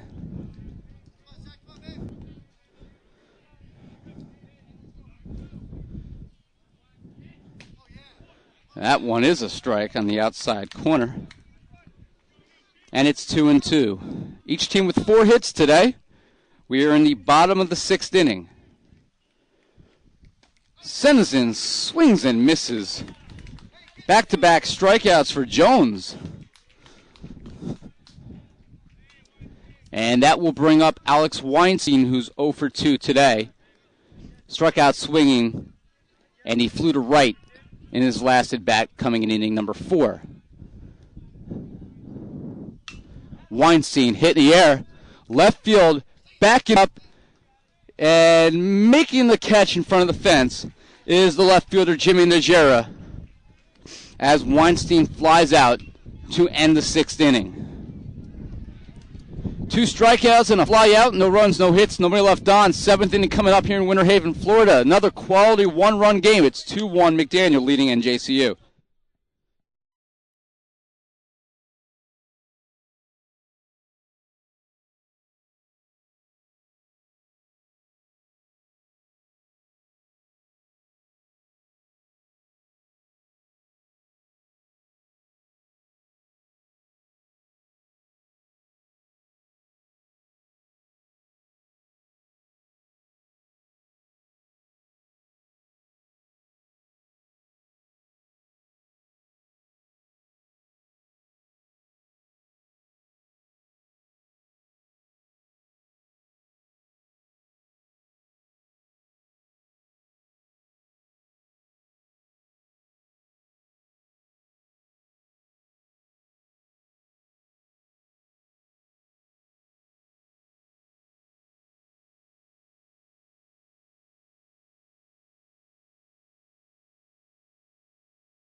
We head to the top of inning number 7 here at Channel Lakes Park, field number 2.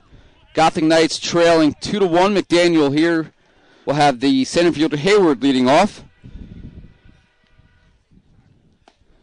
And a curveball is just low by Catino.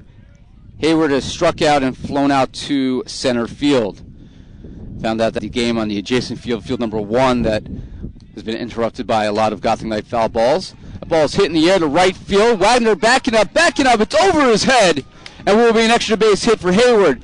He's going to stop at second base as the throw comes in from Wagner to Rob Roman, and it's a leadoff double by Brandon Hayward.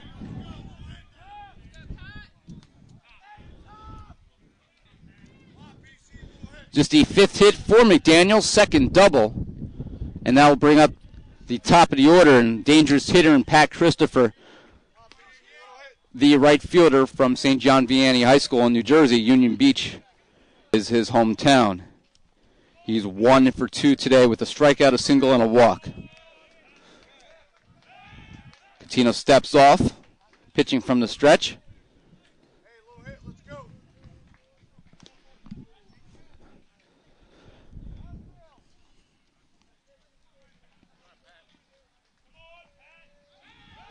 Throw back to second base and sliding back in,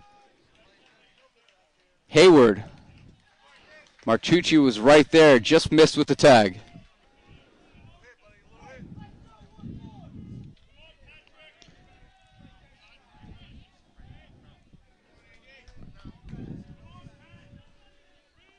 Catino, it's low.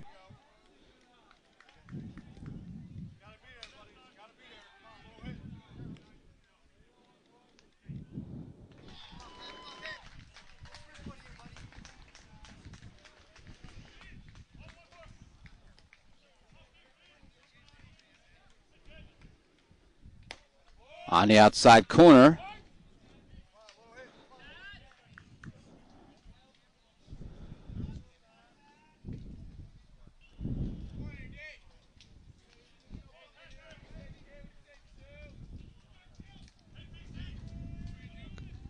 Catino deals as fouled off to our left. 2 strikes.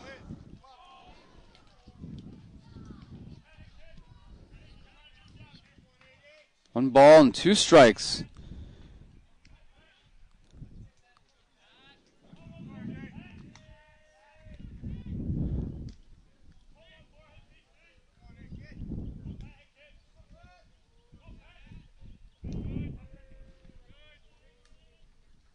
That's high.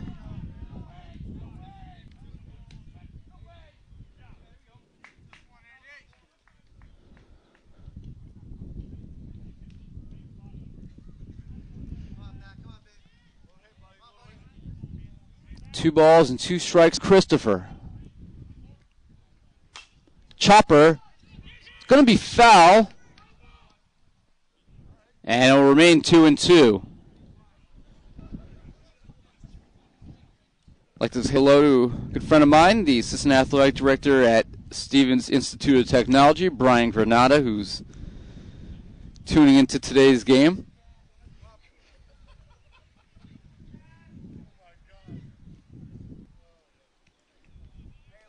Brian is covering a club cycling race in Mountainside, New Jersey, and it's freezing according to him. Brian, I love you, buddy, but I have no sympathy. 100th pitch coming here by Catino. Foul back right at us, and a lot of people flinch. 66% of Catino's pitches have been for strikes. And the percentage is close to 70% since the 3rd inning.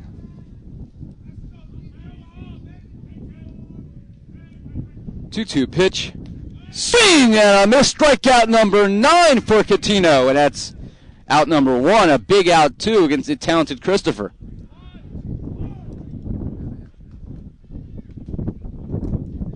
One away, and that will bring up Jack out, the second baseman, who started that double play.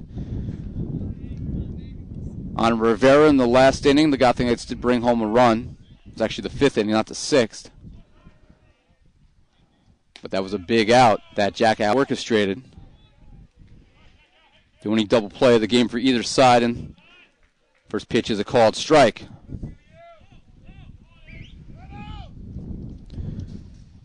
And it looks like a ball got out of the bullpen for NJCU. Is warming up for the Gothic Knights is Kevin DeMoro, who is the Gothic Knight closer. Obviously, this is a 9-inning game, so you think he's either going to come in a non-save situation, obviously, with the Gothic Knights losing by a run, or is this warming up for later in the game. Called time here by Jackow.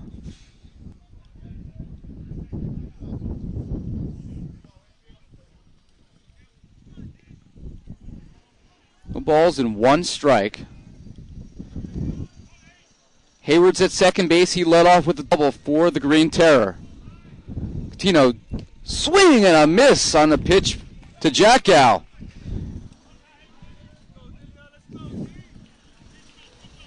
And Catino continues to throw quality strikes. Top of the 7th inning, it's 2-1 McDaniel. The 0-2 pitch. It's high. 1 ball and 2 strikes. The field next to us is Oswego State against Dickinson College, another pair of Division III teams meeting. Here it's NJCU and McDaniel, top of the 7th inning, a 1-run game. Tino deals, and it's inside. Jackow laying off that pitch.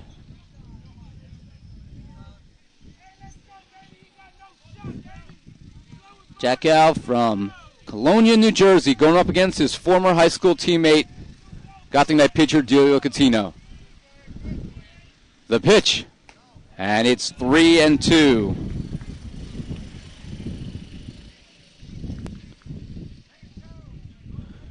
Oh for 3 Jackow is today, 2 ground outs.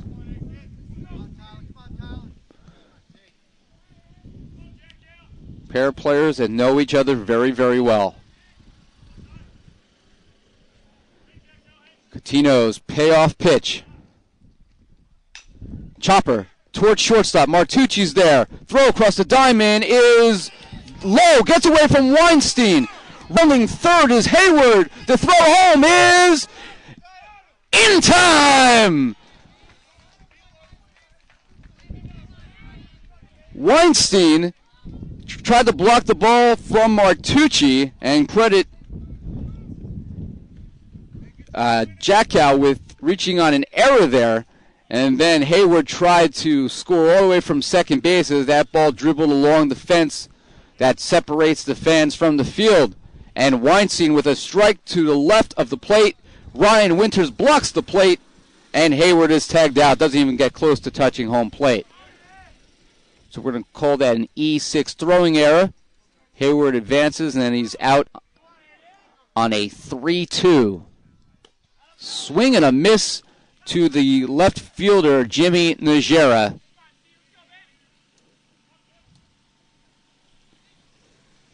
Najera, in today's game, has struck out looking twice. He's also walked. He's 0 for 2. He's batting .263.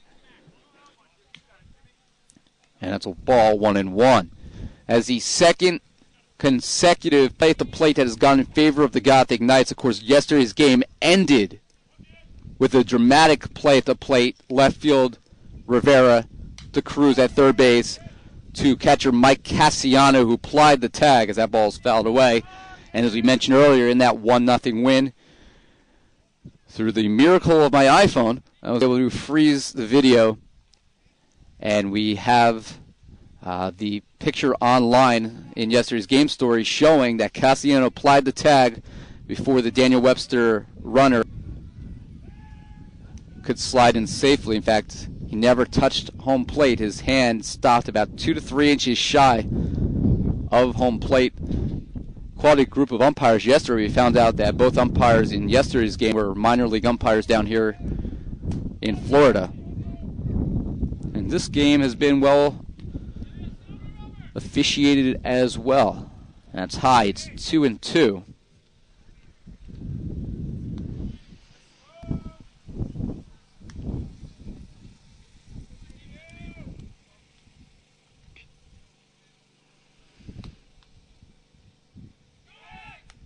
There goes Jackow. He's going to steal second base, but actually it was strike 3 anyway, so it doesn't matter. I thought that was inside. It's called a strike in the inside corner, so that's the third time that Najera has struck out looking, and that is strikeout number 10 for Catino. 10 strikeouts, that is a career high, obviously in his second appearance at NJCU. He had 7 in a relief appearance last week. 1 hit, 1 error, 1 left on base here in the top of the 7th inning. Stand up and stretch, everyone. 7th inning stretch here in Winter Haven, Florida. Winter Haven going to be the home for the Gothic Knights the next 3 days. Tomorrow, the Gothic Knights will take on Rhode Island College. That will be, I believe it's an 11 a.m. start. I'm going to check the schedule in a moment. Tomorrow is an 11:30 start, so extra 30 minutes of sleep. Very excited about that.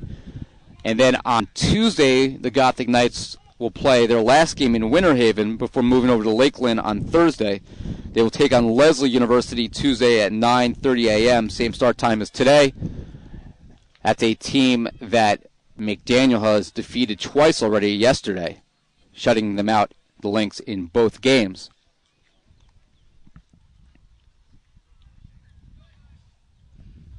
So we head to the bottom of the 7th inning. Rob Roman to lead off for the Knights, now batting 167 in the year. He's 0 for 2 today. Flew to right, grounded out to second. Number 6 hitter in the lineup for NJCU. And the first pitch by Zach Jones is low.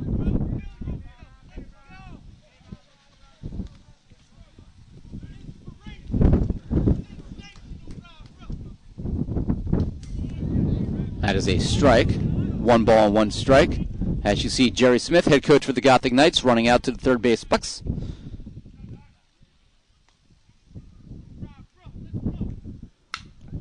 Ground ball, shortstop, bobbled. The throw to first is in time as Betts recovered to throw Lesota. So 1 away. And Matt Wagner is having a very good game offensively and defensively in his first start at NJCU. He's 2 for 2. He scored the only run, and Rivera grounded into a double play. In the 5th inning, Wagner led off with a single, one of 3 singles of that inning. Gothic Knights have 4 singles today. In the air, down the right field line. Stopping underneath, it's Lesota, falls down and makes the catch, I believe. And he did. As he's helped up by Jackow. So an FF3 if you're scoring at home. 2 outs for Ryan Winters, now batting .600 on the year. Winters singled in his last at bat.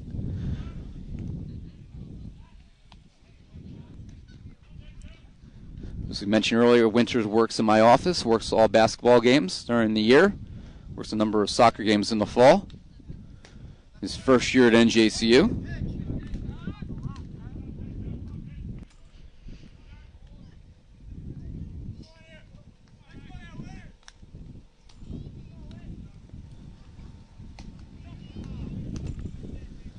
That's a ball. It's 1-1, and I give Winters credit. I run a very strict but sarcastic office, and he's able to deal with all my probably annoying sarcastic comments in the middle of basketball games.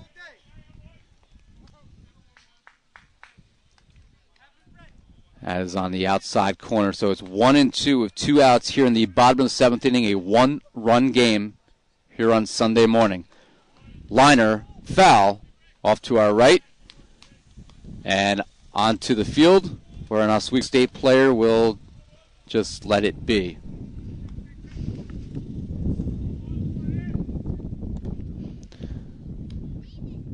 Zach Jones fires. Ground ball slowly towards third base. The throw across the diamond is in time as Fiore throws out Winters. And that ends the 7th inning for the Gothic Knights. No runs, no hits, nobody left on. 7 innings in the books here in Winter Haven, Florida. 2 runs, 5 hits, and no errors for McDaniel. 1 run, 4 hits, 1 error for the Gothic Knights. 8th inning coming up in a moment here on the Green and Gold Network.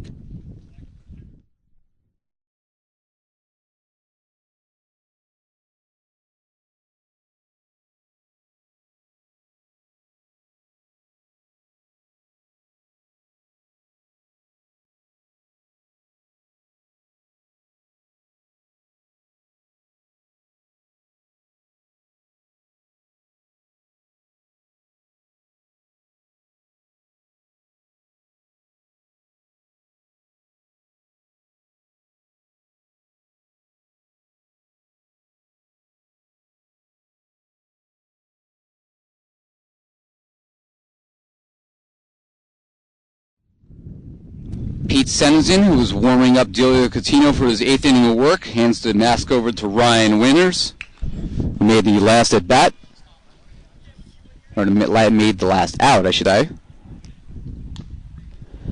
And it'll be the 4, 5, and 6 hitters due up here for McDaniel, Chiarello, Betts, and Lasota.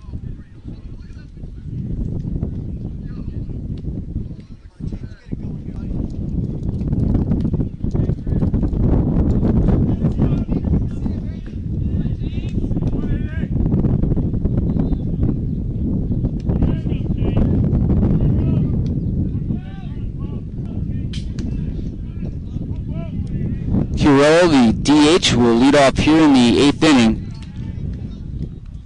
He's 0 for 3, fly out to right, struck out swinging, grounded to short. Coutinho's thrown 112 pitches and does not look like he's getting tired at all. Ground ball, liner. Coutinho might not be getting tired, but some of us don't deal with daylight savings time as well as others. That's fouled away to our left.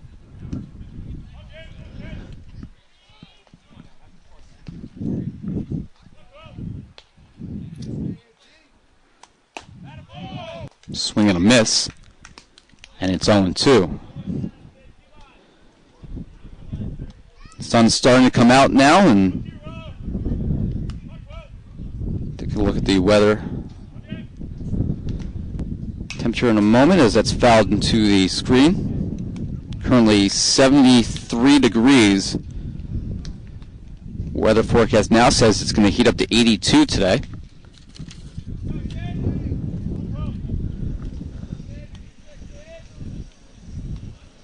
So I'll probably write the recap for today's game sitting outside. Coutinho. The pitch in the air. Left field. Rivera goes back. Going back. Looking up. And it is gone. Off the tree. A solo home run for Chiarello. Coutinho left the pitch up. Second home run of the game for the McDaniel Green Terror. All their runs today have been generated via the long ball. And Chiarello, with his first hit, makes it a 3-1 lead.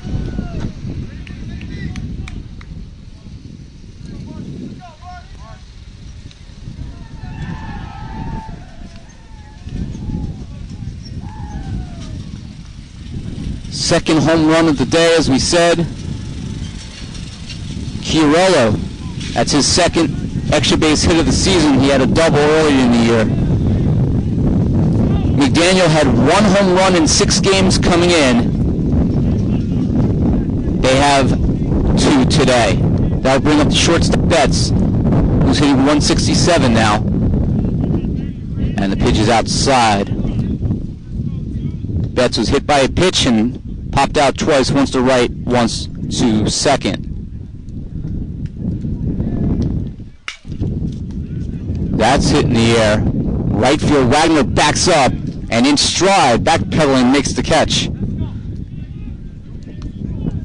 1 away, but the Gothic Knights now have a little bit of work to do. They have to contain McDaniel here in the final 2 innings, but they need to produce some runs. And that will bring up the other home run hitter today, Lasota, now hitting 300 overall. He homered, 2-run shot in the second, also to left field, struck out and flew to right. Ricky Lasota looks at ball 1.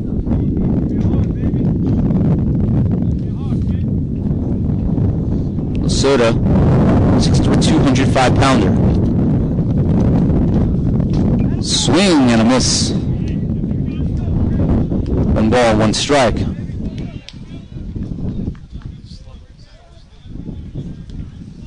.120 pitches by Coutinho. You'd figure this is probably his last inning of work.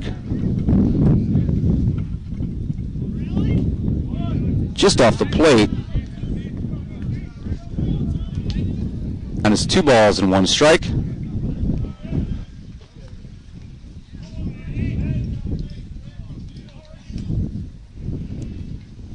Swing and a miss on the inside pitch.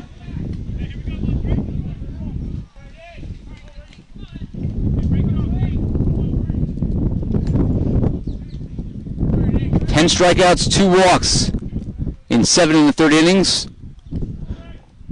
3 earned runs, 6 hits, as that one is fouled away onto the adjacent field.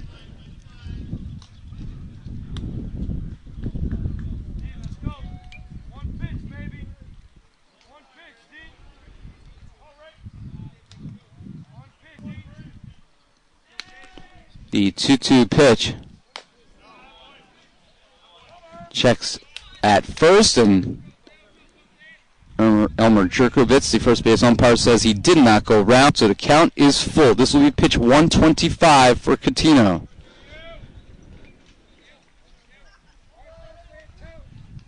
He's given up 6 hits. 4 have been extra base hits, 2 doubles and 2 home runs, but he's struck out then.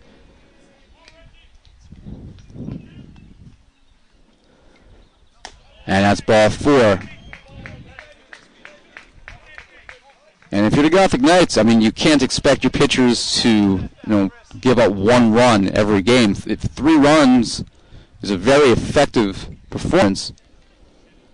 And Catino really had a solid effort today, as head coach Jerry Smith comes out, and it's probably going to be it for Catino, as Nick Cesare, the Gothic Knight pitching coach, is now pointing out to the bullpen.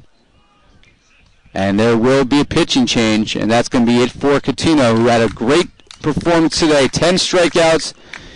He leaves on the losing end of this one, trailing 3-1. But as we were saying, anytime your pitcher can give up 3 runs or less and keep you in a game, in a collegiate game, he's done his job. And Delio Catino, first career start at NJCU, certainly can be proud of his performance today. New pitch for the Gothic Knights is going to be number 20, Kevin DeMoro, 5'10", freshman from Kearney, New Jersey, will make his first appearance as a pitcher or position player for the Gothic Knights. He throws hard.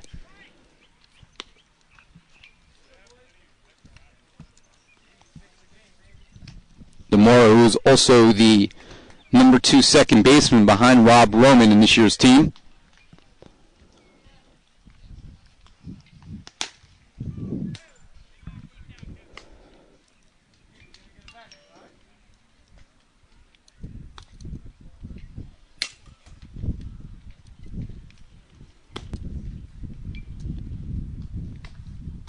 Catino is responsible for the runner at first base. However, as of right now, his final line would be 7 1/3 innings, 3 runs, all earned, 6 hits, struck out 10, walked 3, hit 1 batter. He threw 125 pitches, 8 fly ball outs, 3 ground ball outs, and of course, as we said, the 10 strikeouts. He faced 33 batters. And the first batter that DeMoro will face will be the catcher Longo, who's now hitting .222 on the year. Longo 1 for 3 today. Singled in his last at bat in the 6th inning. He's also struck out swinging twice against Catino.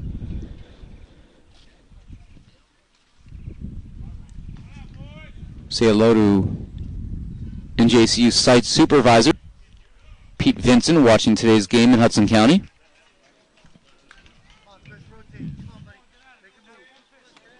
It is 3-1 here in the top of the 8th inning.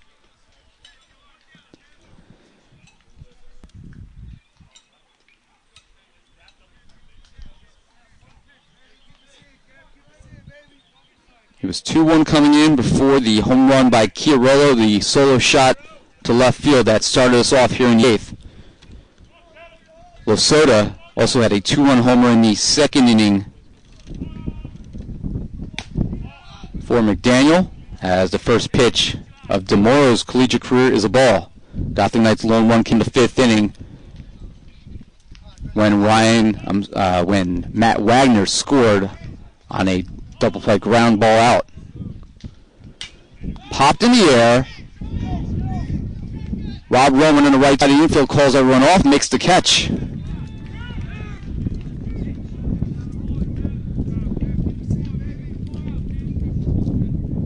So 2 right now. Losota staying at first base. That will bring up the number 8 hitter, the third baseman, Joe Fiore. Fiore 1 for 3 today with a double and 2 fly ball outs to the outfield.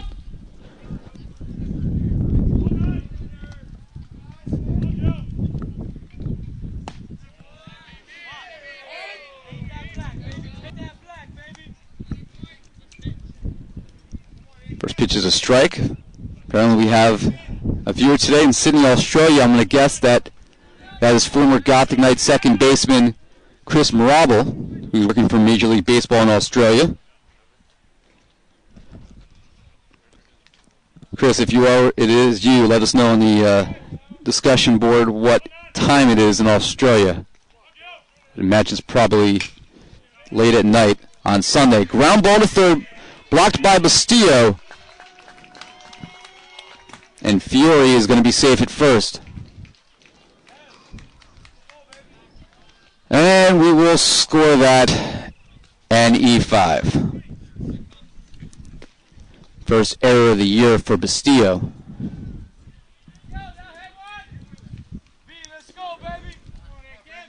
Lesota advances to second, and that will bring up Hayward, who doubled in his last at-bat in the 7th inning before he was thrown out at the plate trying to score on a throwing error that got by Weinstein, a bad throw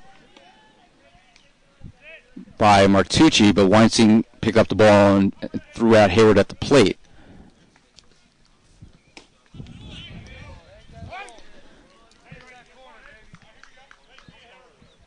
Pete Vincent, who's watching the game, is always critical of people's parking at the parking lot at the John Moore Athletic Center. Be happy to know that there are many bad parkers here in Florida. I'm going to send you some pictures, my friend. That's fouled off to our right and onto field number 1.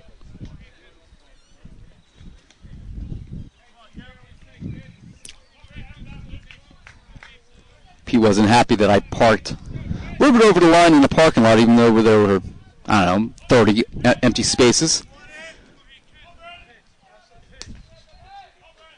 Called me a pig parker. Inside, and it nips the brim, I believe, of Hayward's helmet. A hit batter on the curveball there. And the bases are loaded with 2 outs here.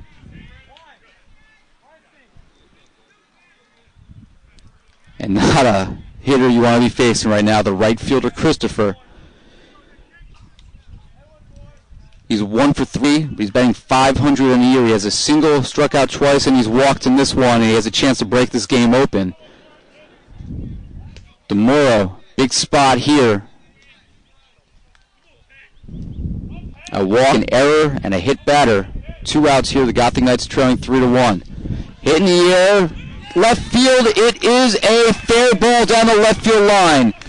Lesota scores, Fiore scores, stopping at third base is Hayward. It's a 2-run, 2-out double for Pat Christopher, and McDaniel has added to their lead. It's 5-1.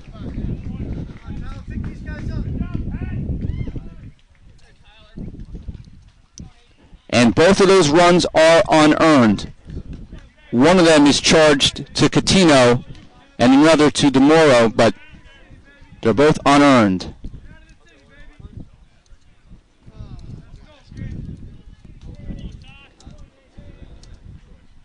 And I will bring up Jackow, the second baseman, with runners at second and third. He reached on an error in the 7th inning. He's 0 for 4 today, now batting .250.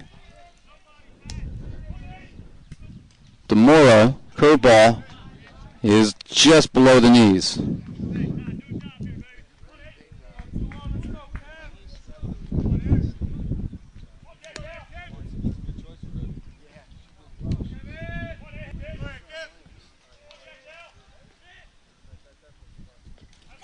Lowe gets away from Winters, and coming home to score on the wild pitch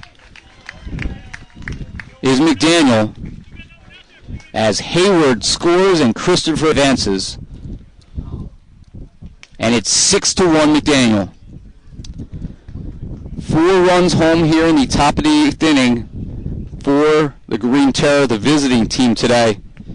And the Gothic Knights, after winning the game 1-0 yesterday, have only scored 1 run today. They've allowed 6. and are falling behind quickly here, in jeopardy of losing their first game on the trip, their second game of the year. The Gotham Knights are 1-1. The Green Terror are 3-3. Jack out, pops it up, shallow center field. Roman and Patterson are there, and looks like the catch was made there by, I'm trying to see who this is.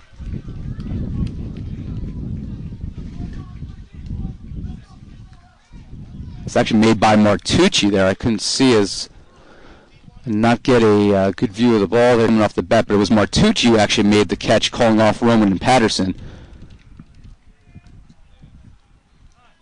And that ends the inning. As we do a little housekeeping here.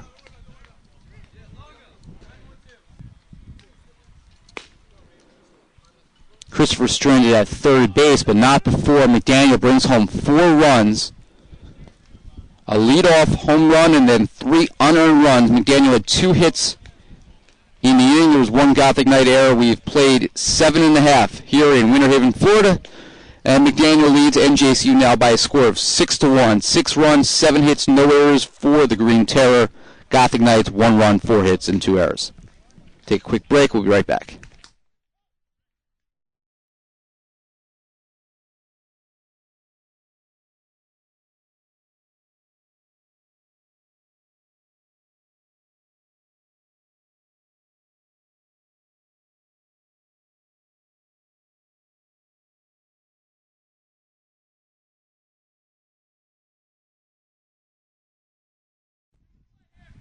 As we head to the 8th inning, the Gothic Knights trail by 5. We'll have a pinch hitter as Stefan Segan, who's been the designated hitter in the first 2 games of the year, will pinch hit here for Brian Bastillo.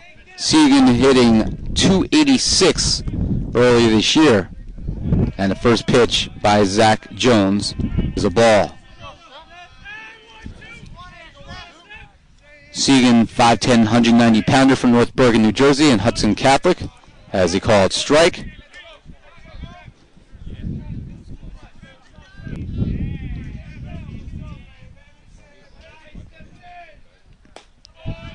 Just off the plate.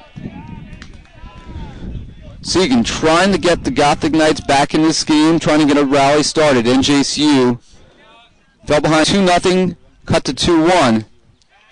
That's low, it's 3-1.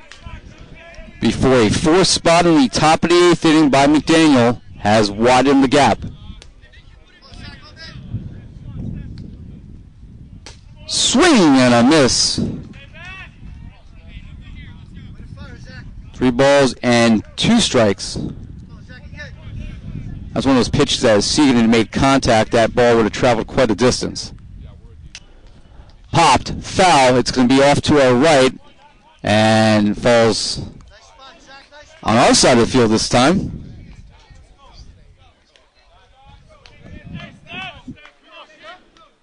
Orlando Bolano picked up the ball for the Gothic Knights. He started in right field the first 2 games of the year.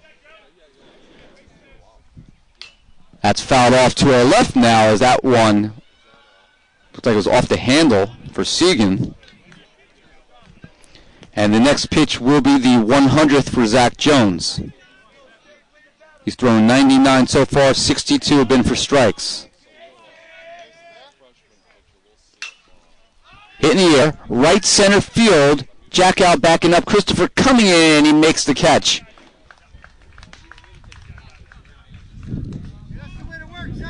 And that will bring up Andrew Rivera, the leadoff hitter for the Knights.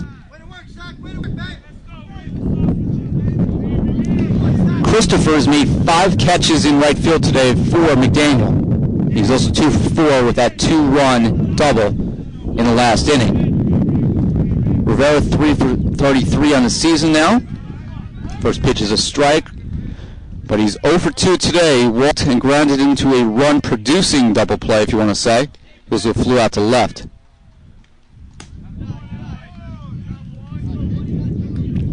That's 1-1. We're in the bottom of the 8th inning here in Winter Haven, Florida. Chain Lakes Park, field number 2, former spring training home of the Cleveland Indians. That's high. 6 runs, 7 hits from McDaniel, 1 run, 4 hits 2 errors for your Gothic Knights. That's fouled off to our left, and that's way out of play. And that's the first ball today that's caromed on to one of the 4 fields behind us. There's 7 fields here at this complex. That's way outside. Count is full. It's 3-2 to Rivera, the Gothic Knight Jr.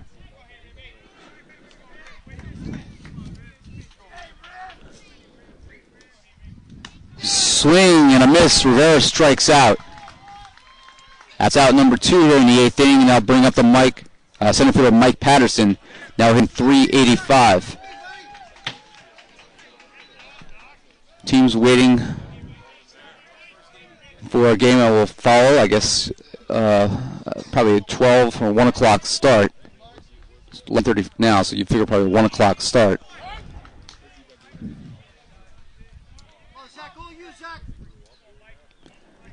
And the first pitch is a strike to Patterson. And that hit Mike Patterson, so he will draw first base. So he's hit on the tricep, it looked like. So 2 outs. The Gothic Knights have a base runner. And that will bring up the shortstop Mike Martucci, who is in the number 3 spot today. Try to get him some more at-bats. Hitting .182 so far this year. It's a big addition to the Gothic Knights, and NJCU hopes that he can get his bat going here early in the season. That is a strike on the outside corner.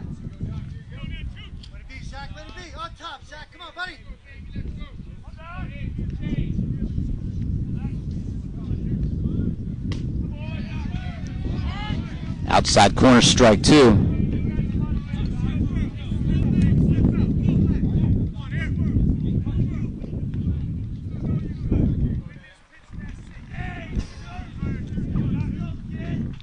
Oh, 2 pitch just off the plate.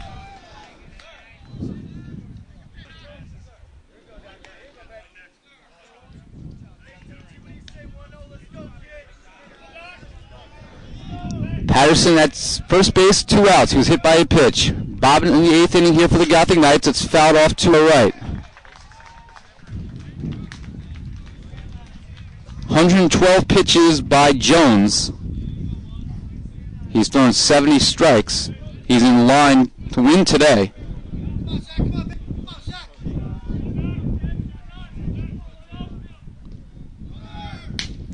Chopper towards the left side and off the glove of the shortstop Betts. It was going to be a hit for Rivera regardless because it was deep in the hole. Patterson cannot advance, so score that in a single there. And Betts will be appreciative that his fielding percentage doesn't take a hit, I guess.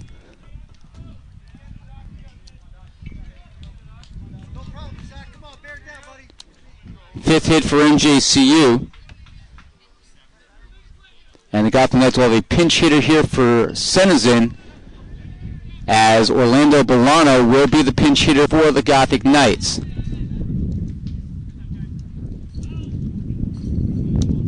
Orlando Bolano hitting .143 early in the year. He started the first 2 games of the year.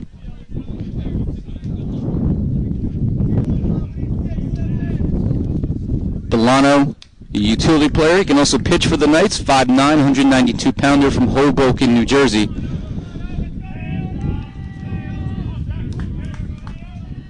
To Hoboken High School. Hoboken, the birthplace of baseball.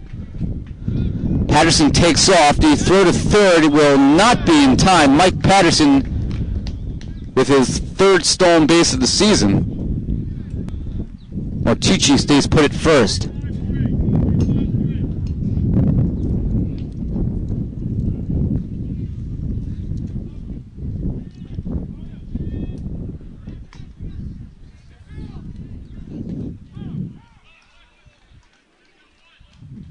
Chris Longo, catcher for McDaniel, came off home plate to motion to Zach Jones, the pitcher.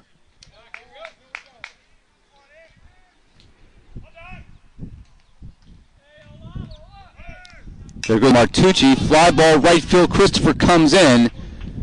And with 2 outs, he's going to make a catch, and that will end the inning. 6 put out in this game by Christopher. The Gothic Knights leave runners on the corners. They fail to score. No runs, 1 hit, 2 left on base. NJCU has left 6 on in this one. McDaniel has left 8, but the Green Terror entering the 9th inning have a 6-1 lead.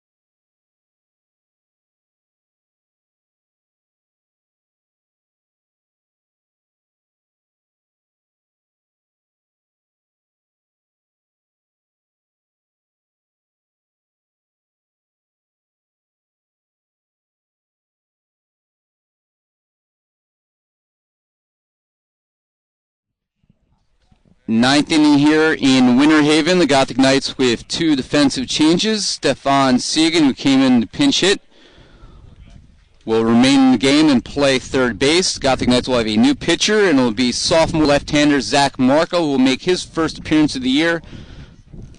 Also out of Hoboken, New Jersey, in Hoboken High School. Last year as a freshman for NJCU. He was one of the more used left-handed pitchers for the Gothic Knights.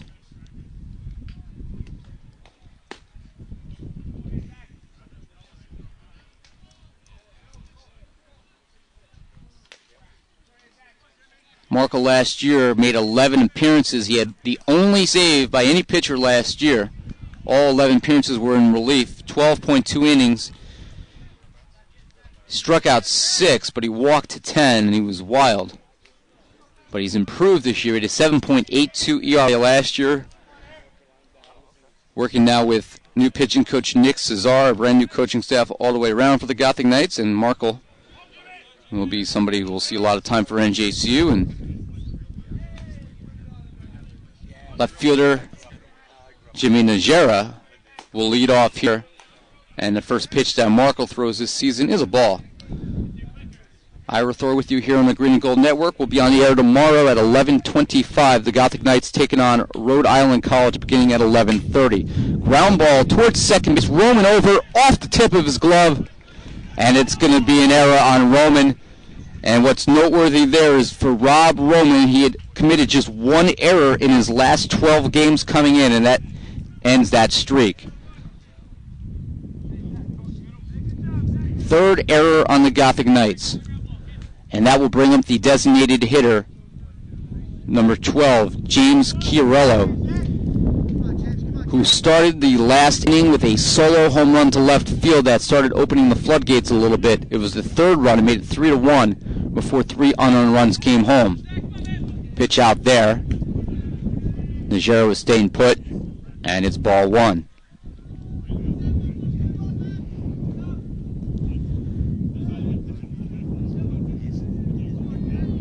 It's the New Jersey Athletic Conference. As stealing base, here's Najera. New Jersey Athletic Conference against the Centennial Conference today.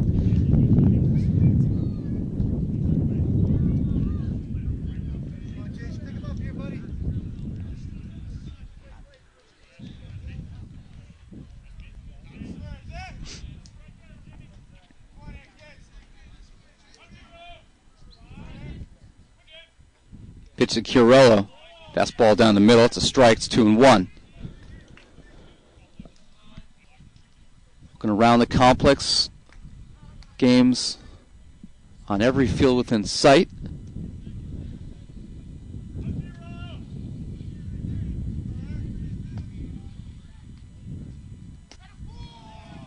Curveball over the outside corner. 2-2. As we look at the schedule here for the upcoming game. Tomorrow, the Gothic Knights, again, 11:30 against Rhode Island College. That's ball. NJCU will be on field number 5. And then on Tuesday against Leslie, will also again be on field number 5.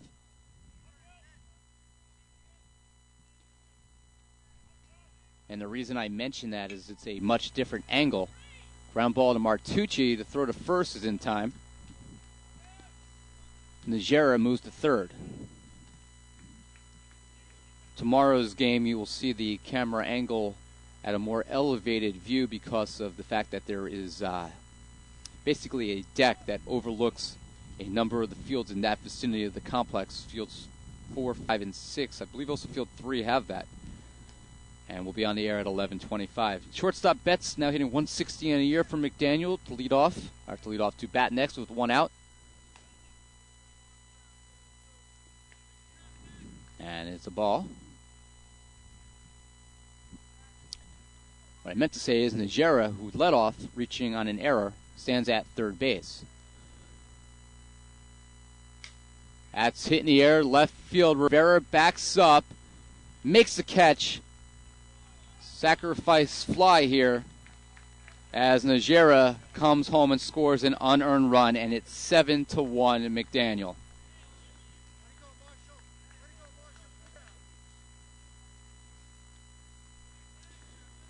And the Gothic Knights now down by 6. They're going to have a lot of work to do in the 6th inning. In the 9th inning, I should say, down by 6. NJCU has not come back from a 6-run deficit.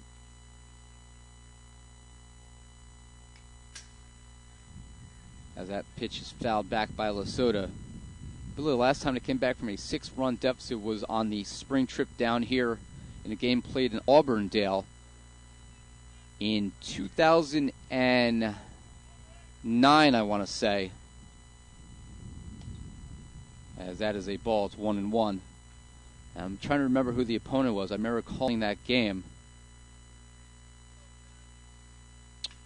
Curry College was the opponent. He scored from Massachusetts. Gothic Knights won that game. I believe a 1-run game. Number of home runs in that contest. As that's strike 2. Lesota in today's game is 1 for 3 with a 2-run homer and a walk. And it's 1-1.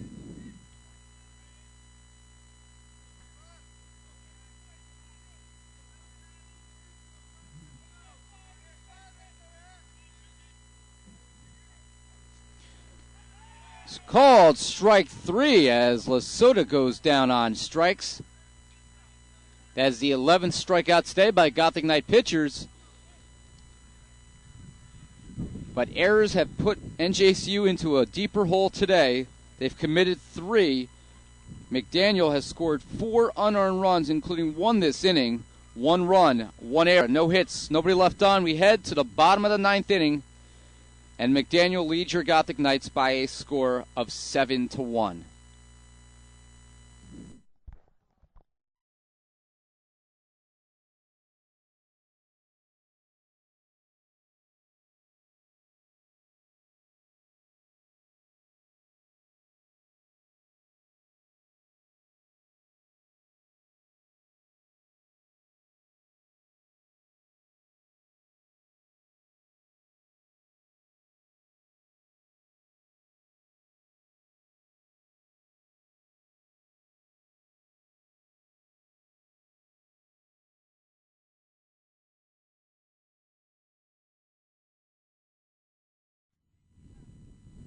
Bottom of the 9th inning here between New Jersey City University and McDaniel College.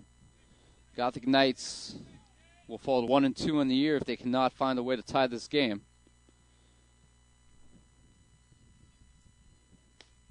McDaniel tomorrow will be here at 9 a.m., an earlier start than today, when they take on Gordon on Chain of Lakes Field number 3. You know, I joke around that the schedule makers must not like us if they schedule a game at 9:30 in the morning the day after daylight savings time begins. The day that it begins, I should say. Alex Weinstein, the leadoff for the Knights, hitting the air to left field on the first pitch, a liner right at Najera, and 1 away. Weinstein came out attacking. A Division II game will be on this field after the conclusion of this one at 1:30 between Northwood and Lockhaven. Rob Roman up at the plate for the Gothic Knights, the second baseman. Swings and misses at the first pitch. Jones, the ace of the McDaniel staff, came into the game with an 0-1 record in 4 innings, allowing 1 strikeout and 1 walk in his first appearance of the year, but he's in line for a complete game victory today for the Green Terror, as that was ball 1, 1-1. 119 pitches and 75 strikes, as that is strike 2. It's 1-2.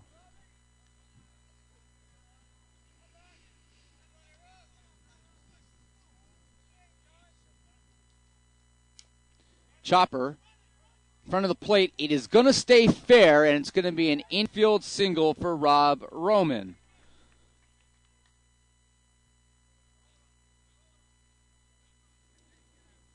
And Matt Wagner will come to the plate. 2 for 3 today, a pair of singles, and the only run scored for the Knights.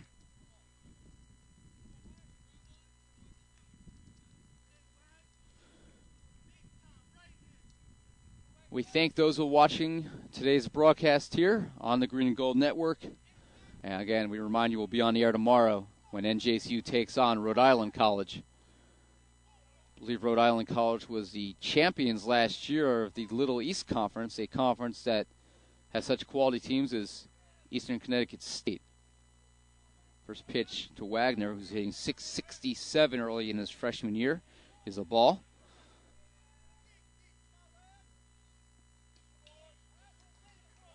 That is a strike. 1-1 strike.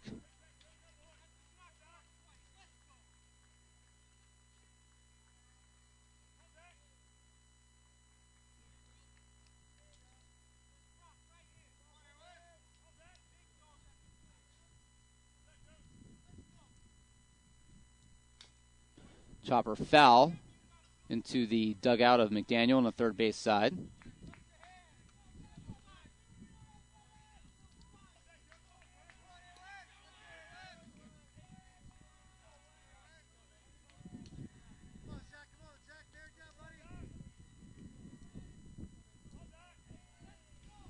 One-two pitch to Wagner.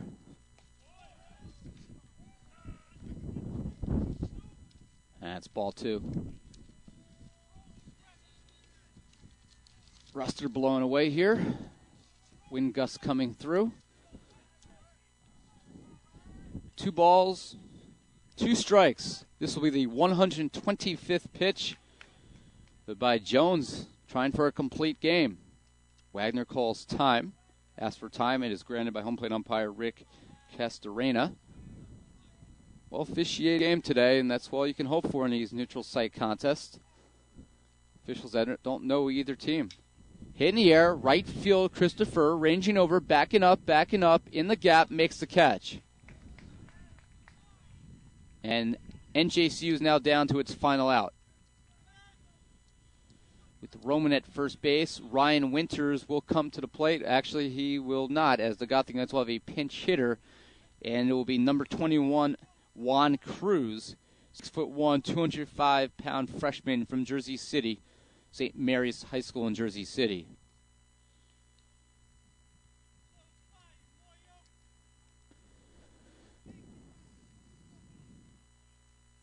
Cruz looking for his first hit as a Gothic Knight.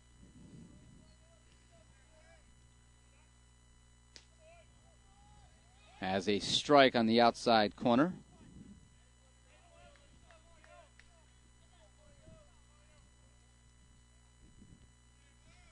Pitching performance today by Jones. This allows McDaniel to preserve its pitching staff for the rest of this trip.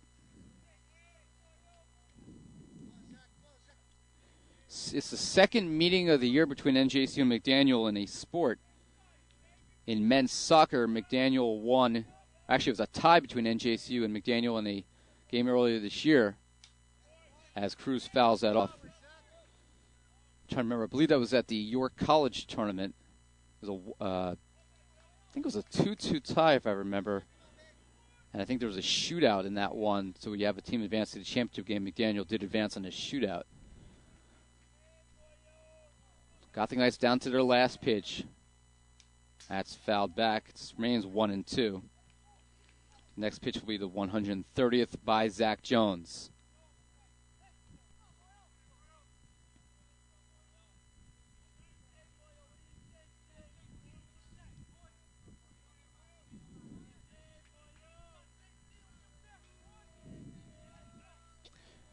The 1-2 pitch to Cruz off the plate, 2-2.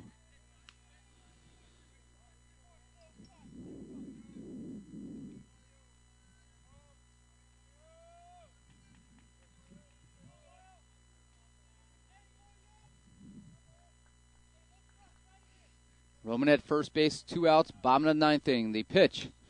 Liner, center field, but it's going to be right at Hayward. And that will end today's game as the Gotham Knights lose to McDaniel by a score of 7-1. In the bottom of the 9th inning, Cruz hit it well.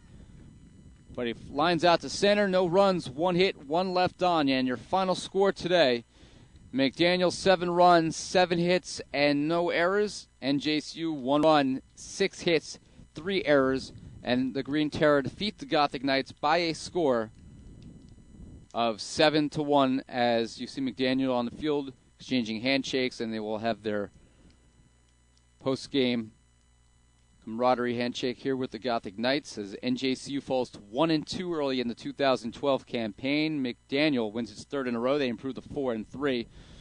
As we take a look at the final stat lines today, the winning pitcher today for McDaniel was Zach Jones, a complete game, 9-inning, 131 pitch performance. He struck out 6, he walked 2, he allowed 1 earned run and 6 hits, 15 fly ball outs, 2 ground ball outs. He gets his first win. He's 1-1. Losing pitcher today for the Gothic Knights was Delio Coutinho, and he pitched great. It's a tough loss for him. He struck out 10, walked 3, allowed 3 earned runs with 6 hits against, over 125 pitches. DeMoro allowed 2 unearned runs in 2/3 of an inning. Zach Markle allowed 1 unearned run in the 9th inning.